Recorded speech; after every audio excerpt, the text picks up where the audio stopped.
యెషయా గ్రంథము 45వ అధ్యాయము 2-3 వచనాలు చదువుకుందాం. బైబిల్స్ ఉన్నందరూ కూడా ఒకసారి చూద్దాం దేవుని వాక్యాన్ని. యెషయా గ్రంథము 45వ అధ్యాయము 2-3 వచనాలు మైక్లో ఎవరైనా చదివి నాకు సహాయం చేయండి అమ్మా. నేను నీకు ముందుగా పోవచ్చు మెట్టగానున్న స్థలములను సరాలము చేసేదను, ఇత్తడి తలుపులను పగులగొట్టేదను, ఇనుప గడియలను విరగొట్టేదను. పేరు పెట్టి నిన్ను పిలిచిన ఇశ్రాయేలు దేవుడనైన యెహోవాను నేనే అని నీవు తెలుసుకొనున్నట్లు అంధకార స్థలములలో ఉంచబడిన నిధులను, రహస్య స్థలములలోని మరుగైన ధనమును నీకిచ్చేదను. చాలు తల్లి. చూడండి, ఇక్కడ మనకి చదివినట్లయితే యెషయా భక్తుడి ద్వారా మనకి దేవుడు ఒక వాగ్దానం ఇస్తున్నాడు.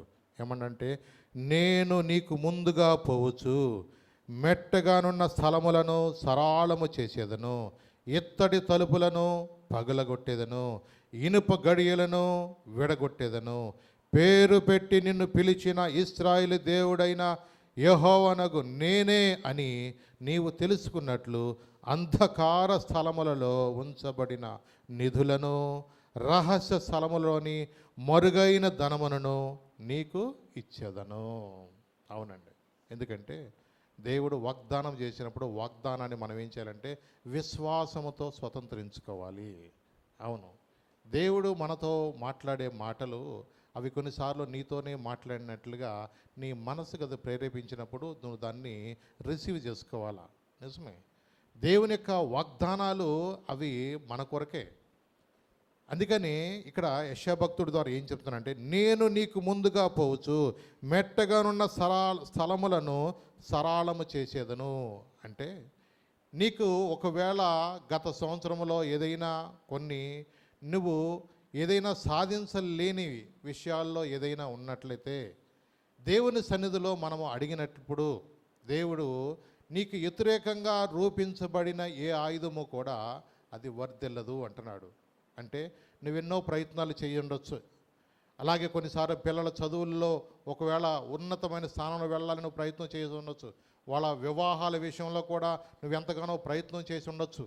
ఒకవేళ పిల్లల వివాహాలు అయినా బిడ్డల పుట్టగా వాళ్ళు ఎన్నో కొన్నిసార్లు రకరకాలైన పరిస్థితులు గుండా ఇలా అంటున్నారు అలా అంటున్నారు నువ్వు ఎన్నో రకాలుగా నువ్వు ఆలోచించవచ్చేమో. కానీ దేవుని యందు విశ్వాసముతో మనం ఎప్పుడైతే దేవుని పాదాల దగ్గరికి వెళతామో దేవుడు ఏమంటాడు తెలుసా? ఇత్తడి తలుపులను పగలగొట్టేదను, ఇనుప గడియలను విడగొట్టేదను. ఇత్తడి తలుపులు ఏం చేస్తారంటైనా పగలగొడతాడు అంటున్నాడు. నిజమేనండి. ఈ సంవత్సరం దేవుడు నీ ముందు కొన్ని తలుపులు తెరవబోతున్నాడు. నువ్వు నమ్మినప్పుడు నువ్వేం చేయాలంటే విశ్వాసంతో మనం ఏం చేయాలంటే దేవుని సన్నిధిలో మనము ఎప్పుడైతే ఆ యొక్క విశ్వాసం ద్వారా మనము తలుపులు తెరవాలి. ఎందుకంటే దేవుడు నీ యొక్క హృదయం అనే తలుపును కూడా ఎన్నోసార్లు వాక్యం ద్వారా తడుతున్నాడు. ఆయన అంటున్నాడు, అందుకని ఎవడైతే నా స్వరము విని తలుపు తీస్తే నేను వాని యొద్దకు వస్తాను. నిజమే, దేవుడు నీ హృదయం అనే తలుపును ఆయన తడుతున్నప్పుడు నువ్వు కూడా ఏం చేయాలంటే విశ్వాసముతో నువ్వు దాన్ని ఓపెన్ చేయగలిగినట్లుగా నీలో రిసీవింగ్ అనేది నీలో ఉండాలి. అవును, ఈరోజున నువ్వు నమ్మితే దేవుని యొక్క కార్యాలు చూస్తావు. మార్కు 16-17 అదే ఉంటుంది. అక్కడ నమ్మిన వారి వలన ఈ సూచక్రియలు కనబడతాయి. అంటే నువ్వు నమ్మినప్పుడే. అవునండి, నమ్ముట నీ వలన అయితే నమ్మువానికి సమస్తము కూడా సాధ్యమని చెప్పినట్లుగా దేవుడు కొన్నిసార్లు నీ జీవితంలో నమ్మితే నిజమే. ఎందుకంటే ఆ దినమందు ఇశ్రాయేలు ప్రజలు కూడా వాళ్ళు యెరికో ప్రాంతానికి వెళ్ళమన్నప్పుడు ఆ ప్రాంతము ప్రాకారము కలిగిన పట్టణం, అది బహు ప్రాకారము కలిగిన పట్టణాన్ని. ఆ పట్టణంలోకి ప్రవేశించడానికి దేవుడు ఇశ్రాయేలు ప్రజలను ఏమన్నా అంటే మీరు 6 దినములు ఆ యొక్క యెరికో ప్రాకారము చుట్టూ మీరు తిరగమన్నాడు. యాజకులు బోర్ల ఊదుతూ. అంటే బోర్ల ఊదితే ఎక్కడన్నా ప్రాకారాలు కూలిపోతాయా? కొన్నిసార్లు మనం అనుకోవచ్చు ఇదంతా మూఢనమ్మకాలని అనుకుంటారు కొన్నిసార్లు. కానీ వారు నమ్మారు. వాళ్ళు ఎలా నమ్మారంటే వాళ్ళకి పితరులు వాళ్ళకి ఏం చెప్పారంటే, మాకు ముందుగా దేవుడు వెళుతున్నప్పుడు ఆ ఎర్ర సముద్రం దగ్గరకు వచ్చినప్పుడు మేము ఏం చేయాలో మాకు అర్థం కాలేదు. వెనకాలే ఫరో సైన్యం వస్తున్నప్పుడు కొన్నిసార్లు మేము చాలా భయపడిపోయాం. కొన్నిసార్లు మా వాళ్ళు సడుగుతూ అసలు మేము అక్కడ చచ్చిపోయినా బాగుండేది ఐగుప్తులో, ఇక్కడ దా తీసుకొచ్చి మాకు ఇక్కడ సమాధులు లేవని, ఇక్కడ మమ్మల్ని సావకూడదా తీసుకొచ్చావని సణిగేసాము. కానీ ఆ టైంలో విశ్వాసంతో మేమేం చేసామంటే దేవుని సన్నిధిలో మోషే సడిగినప్పుడు ప్రార్థన చేస్తే ఆయన ఒకటే, ఎందుకు నువ్వు నా ప్రార్థన చేస్తావు, నేను చెప్పాను కదా, నీ మార్గాన్ని సరళం చేస్తానని చెప్పాను కదా అంటూ ఆయన చెయ్యి ఎత్తమన్నాడు అంతే. మోషే ఎప్పుడైతే ఆ స్థలంలో ఉండి చెయ్యి ఎత్తినప్పుడు వాళ్ళు ఊహించిన విధంగా విశ్వాసం ఎలా ఉందంటే, నిజంగా ఎర్ర సముద్రమును కూడా దేవుడు ఏం చేశాడంటే ఆరిన నేలగా దేవుడు దాన్ని చేసి, తూర్పు గాలిని పంపించి వాళ్ళకి ఎక్కడ కూడా కాళ్ళు కూడా చెమ్మ వలన కూడా పాయకుండా వేడిని గాలిని పంపించి వాళ్ళు సముద్ర మార్గం గుండా వాళ్ళకి దేవుడు మార్గం ఏం చేశాడు, వాళ్ళకి సరళము చేశాడు. అవునండి. ఎప్పుడైతే వీళ్ళు సరళము చేసి ఆ ప్రాంతంలో వాళ్ళు వెళ్ళిపోతున్నారో, ఫరో సైన్యము వాళ్ళు ఎప్పుడైతే సముద్రంలోకి వచ్చినప్పుడు అదే మేఘము మళ్ళా వారికి వెనక్కి వెళ్ళి చీకటి కమ్మేటట్టుగా వాళ్ళకి చేసి, ఆ దినమందు జరిగింది ఏంటంటే గొప్ప ఉపద్రవము. అంటే ఆ చీకటిలో వాళ్ళు ఎక్కడికి వెళ్తున్నారో వాళ్ళకి ఎరగని పరిస్థితుల్లో వాళ్ళ రథాలకున్న శీలలు ఊడిపోవటం, గందరగోళం అయిపోవటంలో వాళ్ళకి అర్థమైంది, దేవుడు వారి పక్షాన యుద్ధము చేస్తున్నాడు. హల్లెలూయా. వాళ్ళకి అర్థమైంది ఏంటంటే దేవుడు వారి పక్షాన యుద్ధము చేస్తున్నాడు. అవునండి. దేవుడు మనతో ఉన్నప్పుడు మనం భయపడవసలా. అందుకనే విశ్వాసంతో వాళ్ళు ఎక్కడికి వెళ్ళారు, ఒకసారి మీరందరూ యుద్ధ సన్నుద్ధులై పట్టణమును ఆవరించి ఒక మారు దాని చుట్టూ తిరుగు. ఏమన్నాడు ఇక్కడ, ఒక మారు దాని చుట్టూ తిరగవలెను. అలాగూ 6 దినములు చేయుచు రావలెను. 7 యాజకులు పొట్టేలు కొమ్ము బూరలను పట్టుకొని ముందుగా నడవలను. 7వ దినమున, అది 7వ దినమున మీరు 7 మారులు పట్టణము చుట్టూ తిరుగుచుండగా ఆ యాజకులు బూరలు ఊదేవలెను. ఏం చేయాలంటే యాజకులు చూడండి, కొన్నిసార్లు కత్తి లేకోకుండానే యుద్ధం అనేది చేయటం ఎక్కడన్నా కుదురుతుందా? ఈ రోజున పెద్ద పెద్ద బాంబులు వచ్చిన ఈ కాలంలో ఏ ప్రాంతంలో యుద్ధం చేయాలన్నా బాంబులతోనే దాడి జరుగుతున్న ఈ కాలం. పూర్వకాలము కత్తులతో వాళ్ళు యుద్ధాలు చేసే ఆ కాలంలో ప్రాకారాలు కూల్చబడినవి ఎలాగంట, బూరలు ఊదుచున్నగా ఆర్భాటముతో వాళ్ళు 7వ దినమున బూరలు ఊదినప్పుడు జరిగింది ఏంటంట, ప్రాకారం అనేది కుప్పకూలిపోవటము.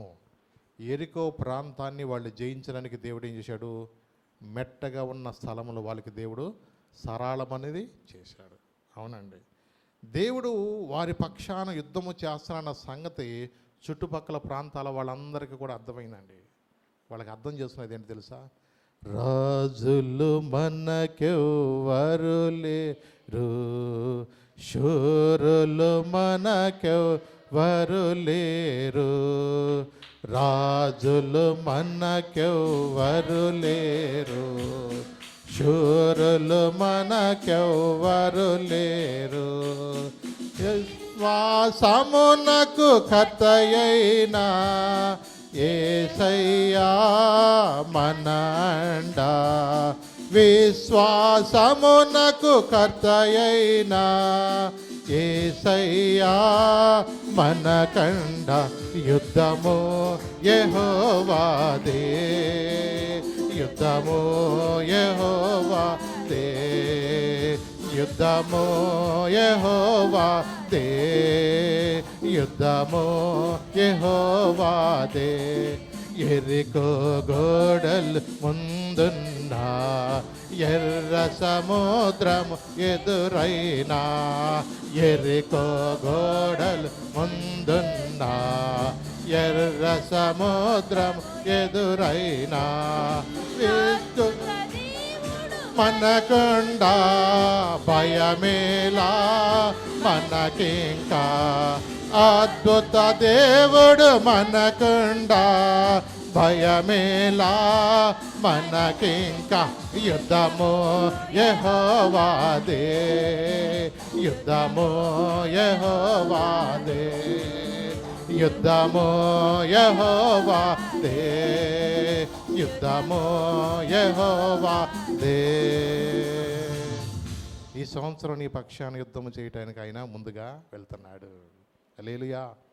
నిజమే, మనకి లోకంలో మనకు అండ ఎవరు లేకపోవచ్చు, నీకు సహాయం చేయడానికి లోకంలో ఎవరు కూడా రాకపోవచ్చేమో, నీ యొక్క ఇబ్బందులను బట్టి కూడా కొన్నిసార్లు నేను పరామర్శించడానికి కూడా నేను ఎవరు పలకరించకపోవచ్చేమో, కానీ ఆయన అంటున్నాడు, నేను మీకు ముందుగా వెళ్తున్నాను.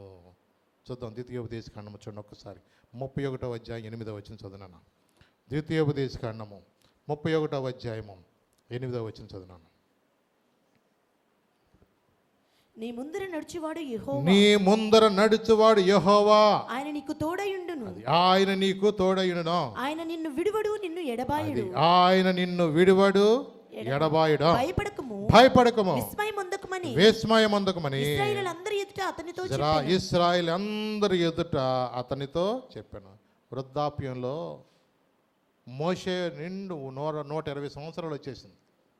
దేవుడిచ్చిన వాగ్దానాన్ని జ్ఞాపకం చేస్తూ అంటున్నాడు. ఆయన ఏమన్నాడు?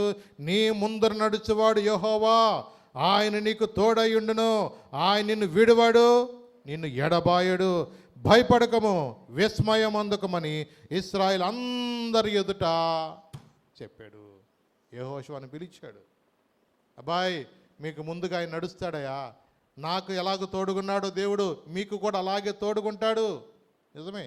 ఒక కండిషన్ చెప్తున్నాడు ఆయన, మీరు మాత్రము దేవుని యొక్క ధర్మశాస్త్రానికి కుడికి కానీ ఎడమకు కానీ మీరు తొలగిపోవద్దు. దేవుని ఎప్పుడైతే మీరు ప్రేమిస్తారో, దేవుని ఎప్పుడైతే మీరు గణపరుస్తారో, దేవుడు మీకు ముందుగా ఎలా ఉంటాడో తెలుసా? ఇంకొక చోట రాయబడిన మాట ఏంటో చూద్దాం ఒకసారి. ఆయన ఏమన్నాడంటే తెలుసా? 31వ అధ్యాయంలో మనం చదివాం కదా, ఆయన దహించు అగ్నిగా కూడా మన ముందు ఆయన ఉంటాడంట. ఆయన ఎలా ఉంటాడంట? ఆయన మీకు ముందుగా అంట దహించు అగ్నిగా ముందు ఆయన వెళతాడు. అంటే చూడండి, ఎలాంటి మీకు శత్రువులు మీకు ముందు ఎదురొచ్చినా నీవు వెళ్ళవలసింది ఏంటో తెలుసా? ఎవరి వైపు చూడాలా? విశ్వాసమును కర్తయు దాన్ని కొనసాగించు యేసు వైపు మాత్రమే మనము చూడాలి. అవును, ఈ దినమందు దేవుడు కొన్నిసార్లు గత సంవత్సరం నాకు తలుపులు చాలా మూయబడిపోయినాయి, నేనేమీ చేయలేను, నువ్వు నిరుత్సాహపడితే నువ్వు భయపడద్దు. దేవుడు అంటున్నాడు విశ్వాస తలుపు తెరవమంటున్నాడు. నిజమే. కొన్ని భాగాలుగా మీకు చెప్తాను ఈ రోజున. 7 మాటలు చెప్తాను. ఒకటి, మొదటిది ఏంటంటే విశ్వాసపు తలుపు. ఏ తలుపు అది? ఏ తలుపు తెరవాలంటే నువ్వు విశ్వాసంతో తలుపు తెరవాలా. దేవుని దగ్గరకు వచ్చినప్పుడు విశ్వాసంతో నువ్వు రావాలా. హెబ్రీ పత్రికలో రాయబడినట్లుగా 11వ అధ్యాయంలో ఏం రాయబడింది అక్కడ? విశ్వాసం లేకుండా దేవునికి ఇష్టడయ్యుండుట అసాధ్యము, ఆయనకు వద్దకు వచ్చేవారు ఆయన ఉన్నాడనియు తనకు వెదకు వారికి ఏం చేయాలా? ఫలము దయచేస్తాడని నీ విశ్వాసంతో రావాలి దేవుని దగ్గరికి వచ్చినప్పుడు. నిజమే. మీకు ఒక రెఫరెన్స్ చూపిస్తాను చూడండి ఒకసారి. మార్కు సువార్త 5వ అధ్యాయము 34 వచనం చదివినాను. విశ్వాసంతో ఆ సహోదరి ఎలా వచ్చిందో చూద్దాం. మార్కు సువార్త 5వ అధ్యాయం 34 వచనం చదివినాను. అందుకైన అన్నారు, కుమారి నీ విశ్వాసము నిన్ను స్వస్థపరిచెను. నీ విశ్వాసమే నిన్ను ఏం చేసింది? స్వస్థపరిచెను. సమాధానము గలదానివై పొమ్ము, నీ బాధ నివారణ అయి నీకు స్వస్థత కలుగుగాక అని ఆమెతో చెప్పాను. చూసారా అండి, 12 సంవత్సరాల నుంచి రక్తస్రావంతో బాధపడుతూ, నా జీవితంలో ఇక నా బ్రతుకో ఇక నేను చచ్చిపోతానేమో, అనేక వైద్యుల చేత ఆమె తిప్పల పడి అన్నది వాక్యంలో. అంటే ఈ వెళ్ళన డాక్టర్ లేడు, నాటు వైద్యం అంటే నాటు వైద్యం, హోమియోపతి అల్లోపతి, ఈ ఎవడు ఏది చెబితే అవసరమైతే పలానా చోట ఒకళ్ళు ఉన్నారులే వాళ్ళు ఏదో చెప్తారన్న అక్కడ కూడా వెళ్ళి తన జీవితంలో కొన్నిసార్లు తను ఎంతో వేదనతో కుంగిపోయి, ఇక ఒకటి ఆమె విశ్వసించింది ఏంటంటే ఆ దినాల్లో యేసు ప్రభు దగ్గరకు వెళ్ళిన ప్రతి వ్యక్తిని కూడా ఆయన బాగు చేస్తున్నాడంట. ఆయన అనేక మందిని స్వస్థపరుస్తున్నాడంట. గుడ్డివాళ్ళు, కుంటివాళ్ళు, ఆఖరికి చచ్చిపోయిన వాళ్ళు కూడా, యాయిరు కుమార్తె గురించి ఇలాంటివన్నీ కూడా తనకి అర్థమైంది. ఏంటంటే ఈ అద్భుతాలు ఆశ్చర్యకార్యాలన్నీ కూడా ఎన్నో జరుగుతున్నప్పుడు ఇప్పుడు ఆమె ప్రయాణమై మరి ఆయన వెళ్ళేది ఎక్కడికంటే యాయిరు ఇంటికే వెళ్తున్నాడు. ఎవరింటికి? యాయిరింటికి వెళ్తున్నాడు. ఎవరెందుకు? ఆయన ఏమంటున్నాడు వచ్చి, నా కుమార్తె చావ సిద్ధంగా ఉందయ్యా, బతికించయ్యా అంటూ తను విశ్వాసంతో ఎప్పుడైతే నిజంగా చనిపోయే కండిషన్లో ఉన్నప్పుడు యాయిరు వచ్చి బ్రతిరాడు తీసుకెళ్తుంటే ఈమెలో ఉన్న విశ్వాసం ఏం చేసిందంటే, ఈ ఒక్క అవకాశాన్ని నేను కూడా ఉపయోగించుకుంటే బాగుండు, నన్ను అందరూ త్రోసివేశారు, ఏ డాక్టర్ దగ్గరికి వెళ్ళినా నేను బాగుపడతలేదంటూ విశ్వాసపు తలుపును తెరిచి, మనసు ఏమంట తెలుసా? ఎన్ని చోట్లకి వెళ్ళి బాగుపడ్డావు ఏంటి, మళ్ళీ ఇక్కడికి వెళ్తాకి మనసులో చాలామందికి అలా పోరాటం ఉంటుంది. నువ్వు చాలామంది కూడా అలాగ వచ్చిన వాళ్ళే ప్రార్థనలోకి చాలామంది రావటం కారణం ఏంటంటే వాళ్ళు ఎన్నో ప్రయత్నాలు చేయగా వాళ్ళు వాళ్ళకి నమ్మిన విశ్వాసంలో వాళ్ళు ఎన్నో ప్రయత్నాలు చేయగా వాళ్ళకి ఎక్కడ ఎంత మాత్రమో ప్రయోజనం లేక వాళ్ళు యేసు ప్రభువుని గురించి ఎవరో చిన్న మాట చెప్పారు. మరి యేసు ప్రభు దగ్గరికి వెళ్తే చాలామంది బాగుపడుతున్నారా, యేసు ప్రభు దగ్గరికి వెళ్తే చాలామంది కూడా ఇలాగూ బాగుపడుతున్నారన్న విశ్వాసం నిజమే. ఎప్పటికైనా ఎన్ని సాక్ష్యాలు ఉన్నాయో మీరు ఇంటర్నెట్లో కానీ ఎక్కడైనా మీరు చూసుకోండి. యేసు ప్రభు చేసిన కార్యాలు ఈ లోకంలో ఎక్కడా కూడా ఎవడో. అవునండి, ఎందుకంటే యోహాను సువార్తలు ఆఖరిలో ఒక మాట రాయబడి ఉంటుంది. ఆయన చేసిన కార్యముల గురించి వివరించి రాయాలంటే భూలోకం కూడా చాలదని ఆ చిన్న మాట అక్కడ రాయబడింది ఆ యోహాన్లో.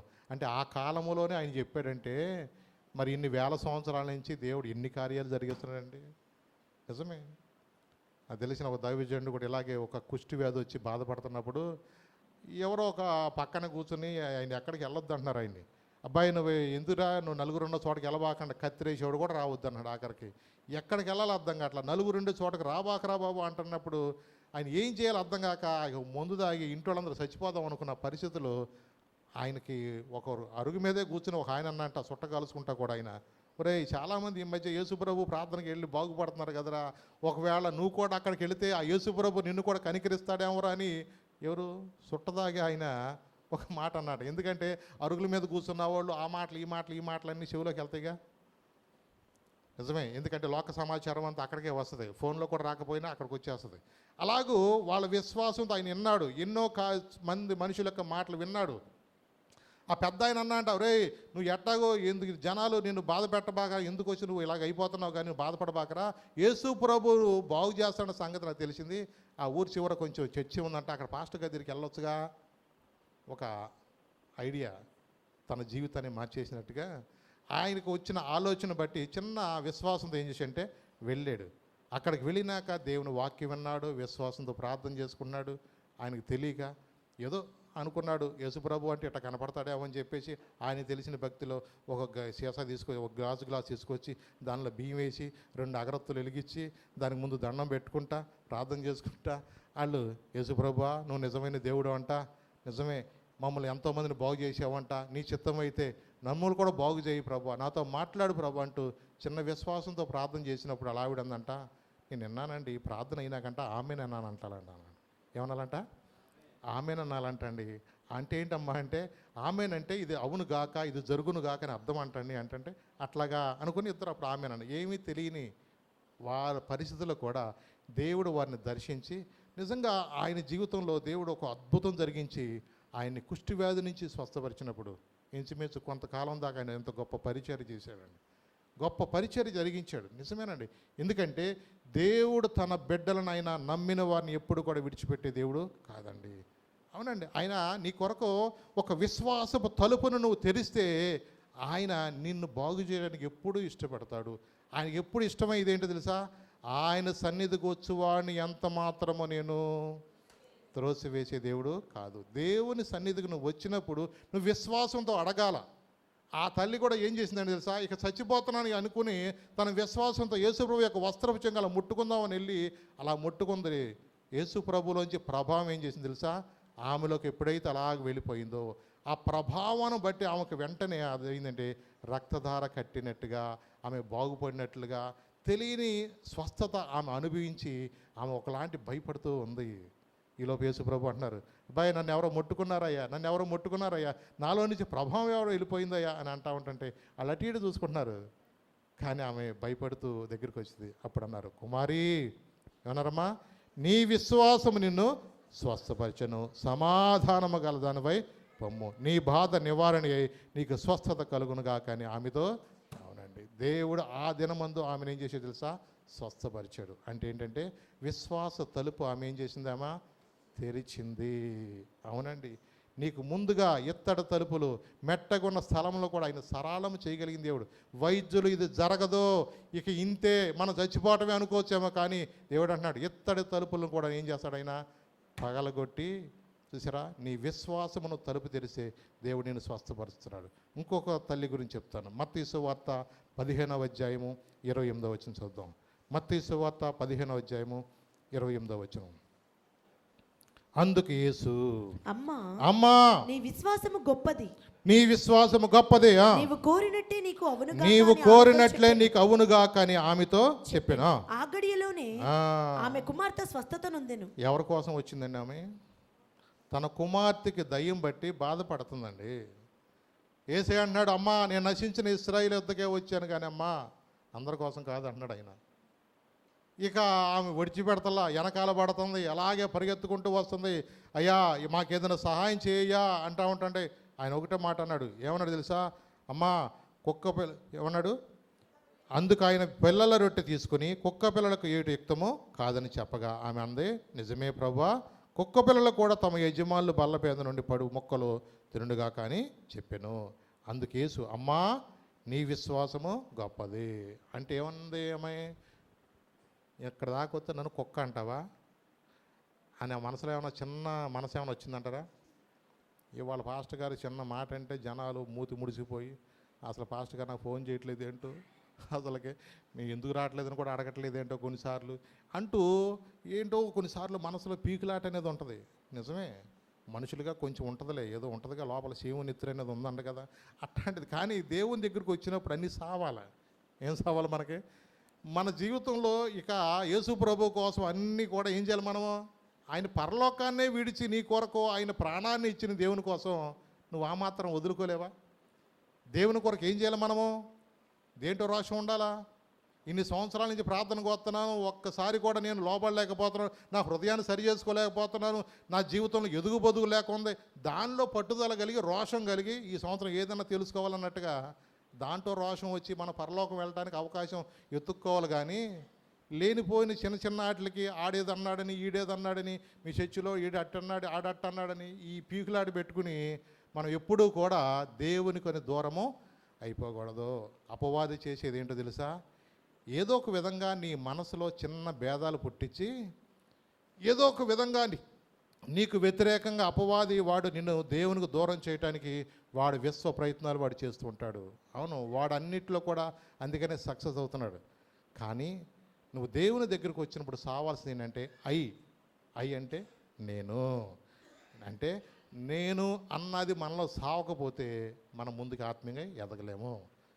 మా కుటుంబం మా 10 ఇళ్ళు ఏమనుకున్నా ముఠా కట్టేస్తాం అనుకుంటా. ఇవాళ మనం ముఠాలు కట్టకూడదు. మన దేవుని దగ్గరికి వచ్చినప్పుడు మనం ఏం చేయాలని మనల్ని మనం తగ్గించుకోవాలా. నిజమే, శంకర ప్రార్థన ఎట్ట చేశాడండి? ఆకాశము తట్టు కనులెత్తుటకైనను ధైర్యం చాలక రొమ్ము కొట్టుకుంటూ, దేవా పాపినయ్యా నన్ను కరుణించు. ఆ ప్రార్థన దేవుడు ఆలకించాడండి. దేవుడు ఎవరు ప్రార్థన ఆలకించాడు? శంకరి ప్రార్థన దేవుడు ఆలకించాడు. ఆయన ఏం చేశాడంటే తగ్గించుకున్నాడు. ఈ తల్లి ఏం చేసింది?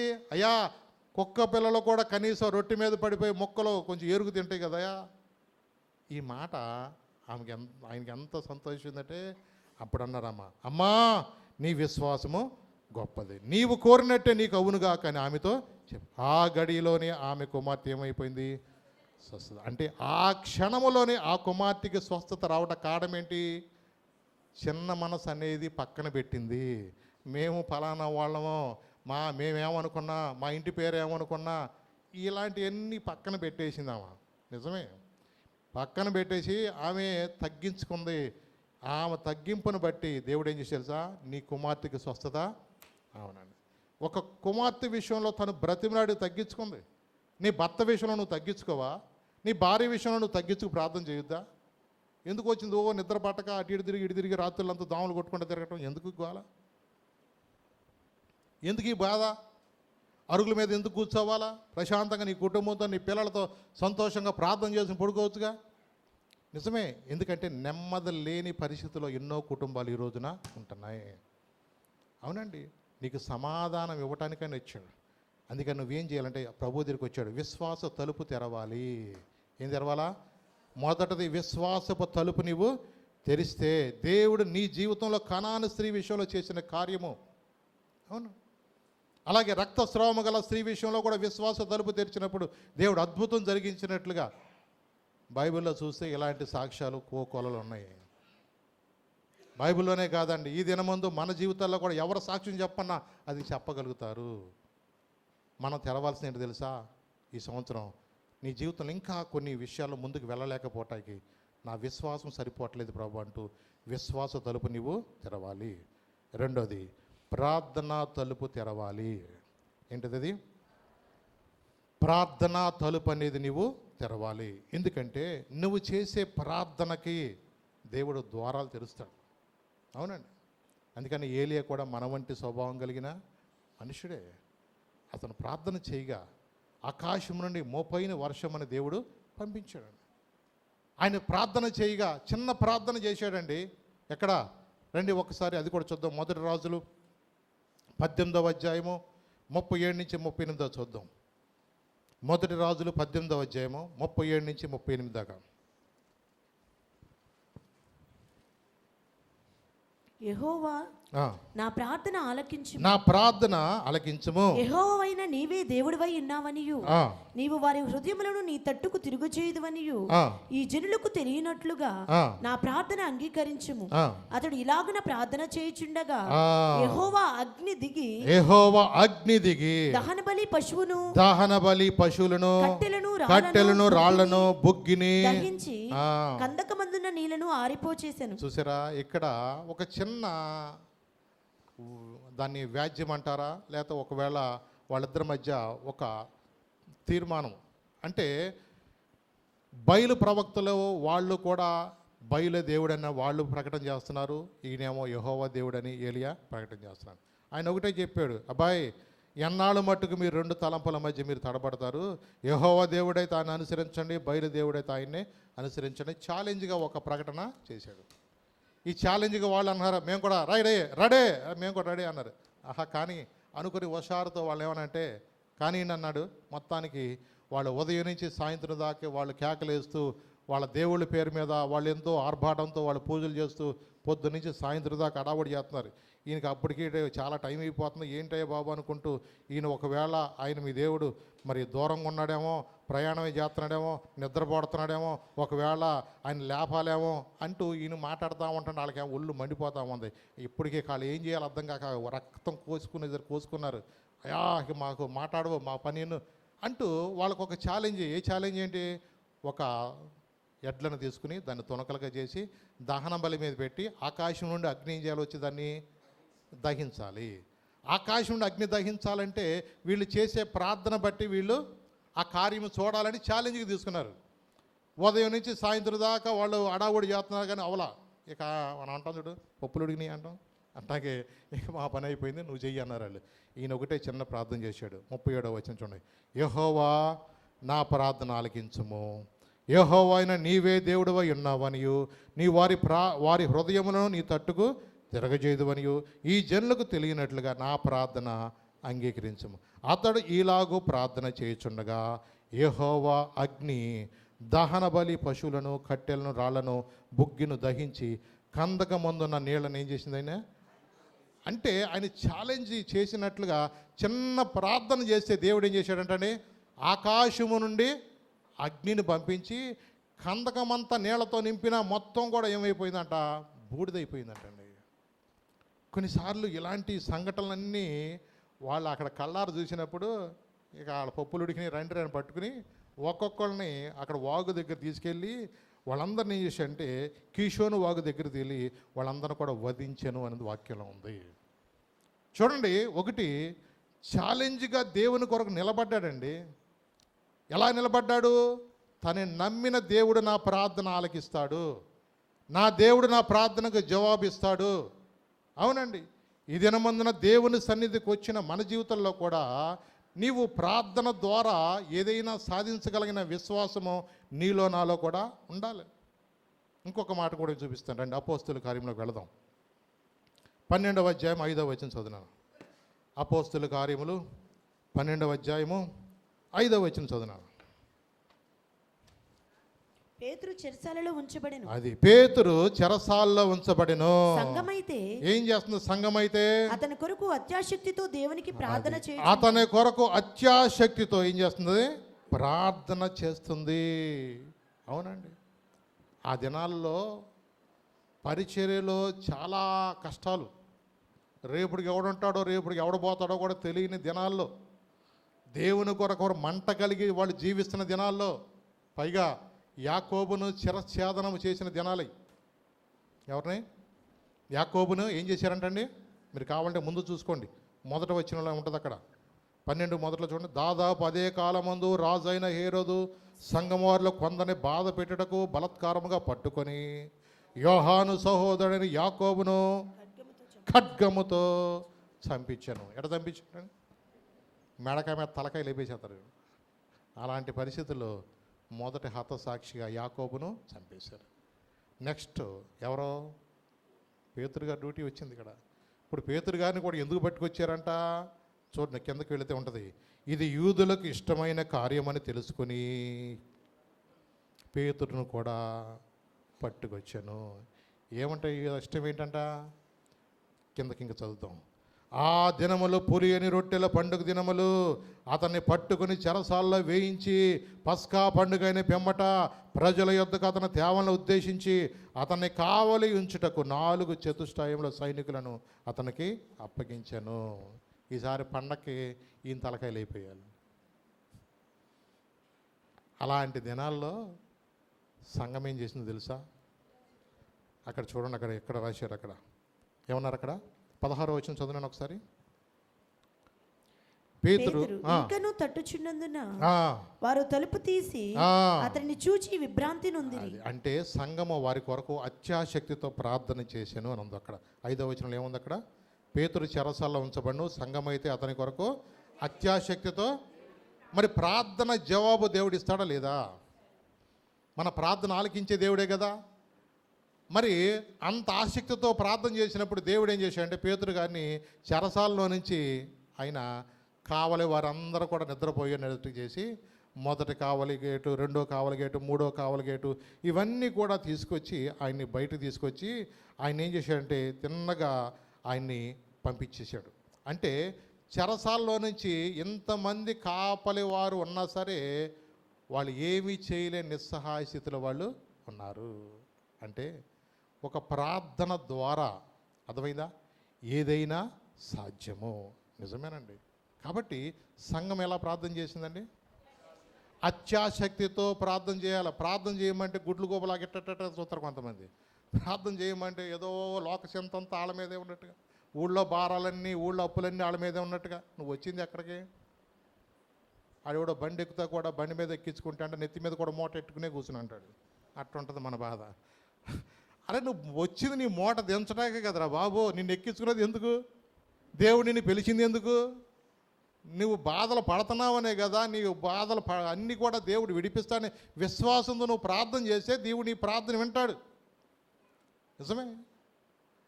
ఇట్లాగూ కొంతమందికి గ్రహింపు లేకోకుండా ఇక మా బాధలు మా ఎవడ తెలుసులే అనుకుంటే నువ్వు అట్టాగి ఉంటాడు. బాత్తోనే వస్తావు, నువ్వు బాత్తోనే వెళ్తావు.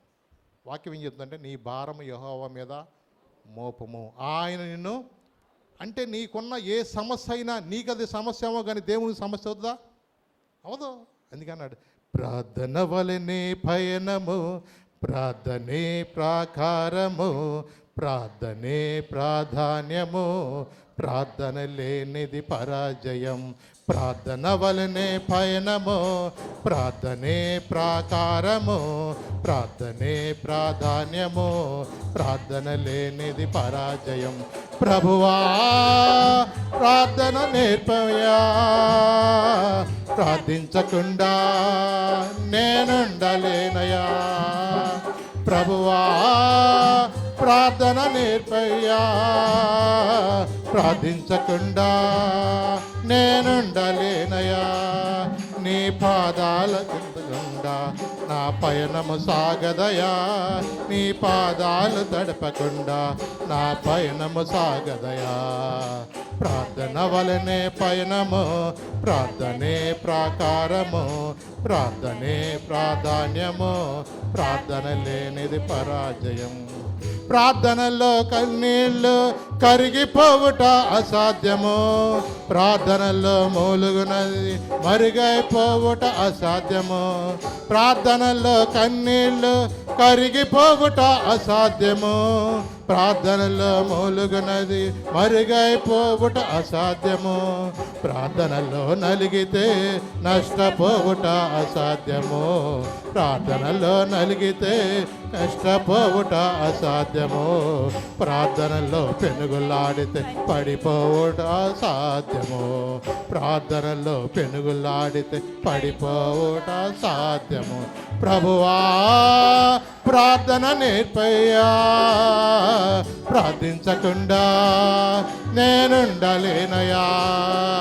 ప్రభువా ప్రార్థన నేర్పయ్యా, ప్రార్థించకుండా నేనుండలేనయా. నీ పాదాలు తడపకుండా నా పయనము సాగదయా. నీ పాదాలు తడపకుండా నా పయనము సాగదయా. ప్రార్థన వలనే పయనము, ప్రార్థనే ప్రాకారము, ప్రార్థనే ప్రాధాన్యము, ప్రార్థన లేనిది పరాజయం. ప్రార్థన వలనే, అవునండి, ప్రార్థన ద్వారానే ఏదైనా సాధించగలను. మన ముందు అనేక మంది విశ్వాస వీరులు కూడా వాళ్ళ ప్రార్థన ద్వారానే రాజ్యములను జయించారు. ఎలా జయించారంట? ప్రార్థన ద్వారానే, విశ్వాసము ద్వారానే దేవుని యొక్క కార్యములు వాళ్ళు చూడగలిగారండి. అవునండి. మొదటిది విన్నది విశ్వాసపు తలుపు తెరవాలి. రెండవది ప్రార్థన తలుపు అనేది నీవు తెరవాలా. మూడవది సహవాస తలుపు తెరవాలి. ఏ తలుపు? నువ్వెవరితో సహవాసం చేయాలా? ఈ రోజున దేవుని బిడ్డలుగా నువ్వు ఇప్పుడు కూడా లోక సంబంధమైన వాళ్ళతో నువ్వు సహవాసం చేసినప్పుడు నీ విశ్వాసము జారిపోద్ది, నీ ప్రార్థన జీవితము పడిపోద్ది. మరి నువ్వు ఎవరితో సహవాసం చేయాలంటే నువ్వు దేవుని బిడ్డలతో సహవాసం చేయాలి. అందుకని మండేవాడితో ఉంటే మండుతావు, చల్లారిపోయేవాడితో ఉంటే చల్లారిపోతావు. ఎప్పుడూ కూడా నీ విశ్వాసములోనూ నువ్వు ప్రార్థనలో ఎదగాలంటే సహవాసపు తలుపు అనేది నీకు అవసరము. అవునండి. జీవము గల దేవుని బిడ్డలుగా లవోదిక సంఘం ఏం చేసిందంటే నులివెచ్చని భక్తిలో ఉంది. ఏ భక్తి అది? అంటే వాళ్ళు ఏమనంటే నువ్వు ఉంటే చల్లగానా ఉండు, వెచ్చగానా ఉండు తప్ప నులివెచ్చని భక్తి నువ్వు చేయదు. నువ్వు అలా ఉన్నావా, నా నోట నుండి నేనేం చేస్తాను, ఉమ్మేస్తాను. అసహించుకుంటాడు. అందుకని ప్రార్థనకు వచ్చేటప్పుడు నువ్వు ఉంటే దేవుని కోసమన్నా మండే తట్టుకుండు, లేదన్నా లోకంలో ఎంజాయ్ చేసే ఫుల్ 90 వేసుకో, ఇక ఫుల్ కైనీలు వేసుకో, ఇక ఎట్టట పడతావు, ఎక్కడ పడతావో, బురదకుంట పడతావో, చిటికిని ఎగిరిపోతావు, నీ ఇష్టం. నీకోసం రెడీగా ఉంటుంది. ఎవరో దా నేను తీసుకెళ్తామని. నిజమే. జీవము గల దేవుని బిడ్డలుగా నువ్వు ప్రార్థన సహవాసను కలిగి ఉన్నావా? దేవుని బిడ్డలతో నువ్వు మండుతున్నావా? సాతానుగా నిన్ను ముట్టలేడు, నీ దరిదాపులు కూడా రాలేడు. అవునండి. నీలో ఉన్న మంట అనేక మందిని మండిస్తుంది. నీలో ఉన్న మంట అనేక మందిని కూడా విశ్వాసంలో పురికొల్పుతుంది. నిన్ను చూసినప్పుడు అరే అన్నలాగా బతకలరా. అవునండి. అలాగూ నిన్ను చూసినప్పుడు కూడా అనేక మంది విశ్వాసులకు మాదిరిగా ఉండాలి. గ్రామంలో అనేక కుటుంబాలకు మనం మాదిరిగా ఉండాలి. దేవుని బిడ్డలుగా నీవు ఎప్పుడైతే అలాంటి సహవాసం కలిగి ఉంటావో, నిజమే. కొరింథీ పత్రికలో పౌలు గారు మాట చెప్తున్నాడు, మీకు తెలుసు. 2 కొరింథీ ఒకసారి 6వ అధ్యాయం 14 నుంచి గబగబ చదివినాను 18 దాకా. 2 కొరింథీ 6వ అధ్యాయం 14 నుంచి 18 చదివినాను. మీరు అవిశ్వాసులతో ఉండొద్దు బాకండి. నీతికి దుర్నీతితో ఏం సాంగత్యము? వెలుగునకు చీకటితో ఏమి పొత్తు? వెలుగునకు చీకటితో ఏం పొత్తు? క్రీస్తునకు బెలియాలతో ఏమి సంబంధము? క్రీస్తునకు బెలియాలకి ఏం సంబంధము? అవిశ్వాసితో విశ్వాసికి పాలెక్కడిది? అవిశ్వాసికి విశ్వాసితో పాలు ఎక్కడిది? దేవుని ఆలయమునకు విగ్రహములతో ఏమి పొందిక? దేవుని ఆలయానికి విగ్రహాలకి అసలు పొంతన ఎక్కడయ్యా? మనము జీవము గల దేవుని ఆలయమై ఉన్నాము. ఎవరంట మనము? జీవము గల దేవుని ఆలయమై ఉన్నాము. అందుకు దేవుడు ఇలాగూ సెలవిస్తున్నాడు, నేను వారిలో నివసించి సంచరింతును. అది నేను వారిలో నివసించి సంచరిస్తాను. నేను వారి దేవుడినై ఉందును. నేను వారికి దేవుడినై ఉంటాను. వారు నా ప్రజలై ఉందురు. వారు నా ప్రజలై ఉంటారు. కావున మీరు వారి మధ్య నుండి బయలు వెడలి. ఏమన్నాడు? అక్కడే కూర్చోమన్నాడా? వారి నుంచి మీరేం చేయమన్నాడు? బయటికి రండి. అవిశ్వాసులతో బయటికి రండి. వాళ్ళతో పాటు కూర్చోబాక. మీకున్న కూతి విశ్వాసం ఉన్నా కూడదు, నీరు గారిపోద్ది. అయ్యా ఆడు వెళ్ళాడు, ఆడేం బాగుపడ్డాడయ్యా, ఆడెళ్ళాడు, ఆడికేం తగ్గింది, ఇట్లాంటి మాటలు కొన్నిసార్లు నిన్ను నీరు గరుతాకి. అందుకని మనం కొన్నిసార్లు విశ్వాసంతో ఉండే వాళ్ళతో ఉంటే నీ విశ్వాసం అనేది బలపడద్ది. లోక సంబంధమైన మనుషులతో ఉన్నావనుకో, అందరూ ఒకటే అన్నట్టుగా మనుషుల్లో అది ఒక ముద్ర పడిపోతుంది. లేదండి, అందుకని నేను వారిలో ఉండి సంచరిస్తాను. దేవుని బిడ్డలుగా దేవుడు వారితో ఉన్నప్పుడు ఎంతమందికి దీవెనకరంగా ఉన్నాడు, ఎంతమందికి ఆశీర్వాదకరంగా ఉన్నాడు. ఎన్నో పరిస్థితులు ఇబ్బంది అయినప్పుడు కూడా పేతురు గారు వీళ్ళందరూ కూడా అనేక స్థలాల్లోకి వెళ్ళినప్పుడు దేవుడు అన్ని అద్భుతాలు ఆశ్చర్యకర వాళ్ళ జీవితంలో జరిగించలేదా? అందుకని వీళ్ళందరూ కూడా సంగమగా కూడుకొని ఉండట మానుకోనలేదు. ఏం చేయలేదు వాళ్ళు? సంగమగా కూడుకుంటా మానుకోలేదు. అంటే మనం ఎప్పుడు కూడా సహవాసంలో కలిసి, వాక్యం ఏదో చెప్తుంది, భూమి మీద ఇద్దరు ముగ్గురు ఏకీభించి ఏం చేయాలంట? ఏకీభించి మీరు ప్రార్థన చేయాలి. భూమి మీద మీరు వేటిని బంధిస్తానే పరలోకంలో వాటిని నేను బంధిస్తాను. అవునండి, అందుకని జీవమగల దేవుని బిడ్డలుగా మనం చేయవలసింది ఏంటంటే సహవాసము తలుపు. ఏ సహవాసము? కీర్తనగాడు చెప్పాడు, దుష్టుల ఆలోచన చొప్పు నడువక, పాపుల మార్గం నిలవక, ఏకిలి మాటలు మాట్లాడేవాళ్ళు దగ్గర నువ్వు నిలవక, ఎక్కడుండాలా? యెహోవా ధర్మశాస్త్రమందు ఆనందించచ్చు, దివారాత్రులు దాన్ని ధ్యానించువాడు ధన్యుడు. అతడు ఎలా ఉంటాడు? నీటి కాలువల యోరను నాటుబడినదే, ఆకు వాడక తన కాలమందు ఫలమిచ్చు. దుష్టులు ఎలా ఉంటారు? గాలికి చెదరగొట్టు పొట్టు వలే ఉంటాడు. కాసేపు ఏదో మాట్లాడుతూ ఉంటారు, వాళ్ళు అలాగే జీవితాలు ఉంటారు. వాళ్ళకి విశ్వాసం ఉండదు, ప్రార్థనలో ఎదగరు, వాళ్ళ బ్రతుకులు కొన్నిసార్లు వీళ్ళది ఒక బతికేనన్నట్టుగా అయిపోతూ ఉంటుంది. మనం అలా ఉండటానికి కాదండి. దేవుడు చక్కని మార్గాన్ని నీ కొరకు ఆయన ఉంచాడండి. నీకు ముందుగా ఏదైతే ఉందో మెట్టగా ఉన్న స్థలాలను ఆయన ఏం చేస్తున్నాడు? సరళం చేస్తాడు. ఇత్తడ తలుపులను ఏం చేస్తాడు? ఆయన పగలు కొడతాడు. నీ కోసం నీ ముందు ఏదున్నా సరే. అందుకని నువ్వు ఎలాంటి సహవాసాలు ఉండాలా? మండే వారికి ఉండాలా. యోహాను మండుచు అనేక మందిని ఏం చేశాడు? ఆయన మండించే వ్యక్తిగా ఉన్నాడు. కాబట్టి మనం ఎప్పుడు కూడా నీ సహవాసపు తలుపుని అనేది దేవుని సన్నిధిలో, ప్రభువా నన్ను ఏం చేయమంటావు, ఎక్కడికి వెళ్ళమంటావు? చాలామంది కూడా అందుకనే ప్రార్థన చేసుకుని వెళ్ళాలా. ఎక్కడికి వెళ్ళమంటావు, ఎక్కడ పడితే అక్కడికో వెళ్ళిపోవడం కాదు. మనం దేవుని సన్నిధిలో అడుగు, ప్రార్థన చేసుకో. అలాగే రాజు మన దగ్గరికి వచ్చినప్పుడు కొత్తలో కూడా ఆయన, ప్రభువా నన్ను ఎక్కడికి వెళ్ళమంటావు? అప్పటికి ఆయన పరిచర్య చేసి వచ్చాడు కొంతకాలం తెలంగాణలో. మరి ఉద్యోగానికి వచ్చినప్పుడు ఆయన అడిగాడు, ప్రభువా నన్ను ఈ ప్రాంతం ఎక్కడికి వెళ్ళమంటావు అయ్యా అని ప్రార్థన చేసే దేవుడు ద్వారాన్ని చూపించాడు. శామ్యుల్ ప్రేమిస్కి వెళ్ళని దేవుడు ఆ దినమందు ఆయన చూపించినట్టుగా వచ్చి దేవుడు పరిచయలో కూడా ఆయన వాడుకోగలుగుతున్నాడు. నిజమే, ఎందుకంటే నువ్వు అడగాల, ప్రభువా నన్ను ఏం చేయమంటావు, ఎక్కడికి వెళ్ళమంటావు. అందుకని ఏదో వాళ్ళు అక్కడికి వెళ్తున్నారు, వీళ్ళు ఎక్కడికి వెళ్తున్నారు, వెళ్ళిపోవడం కాదు.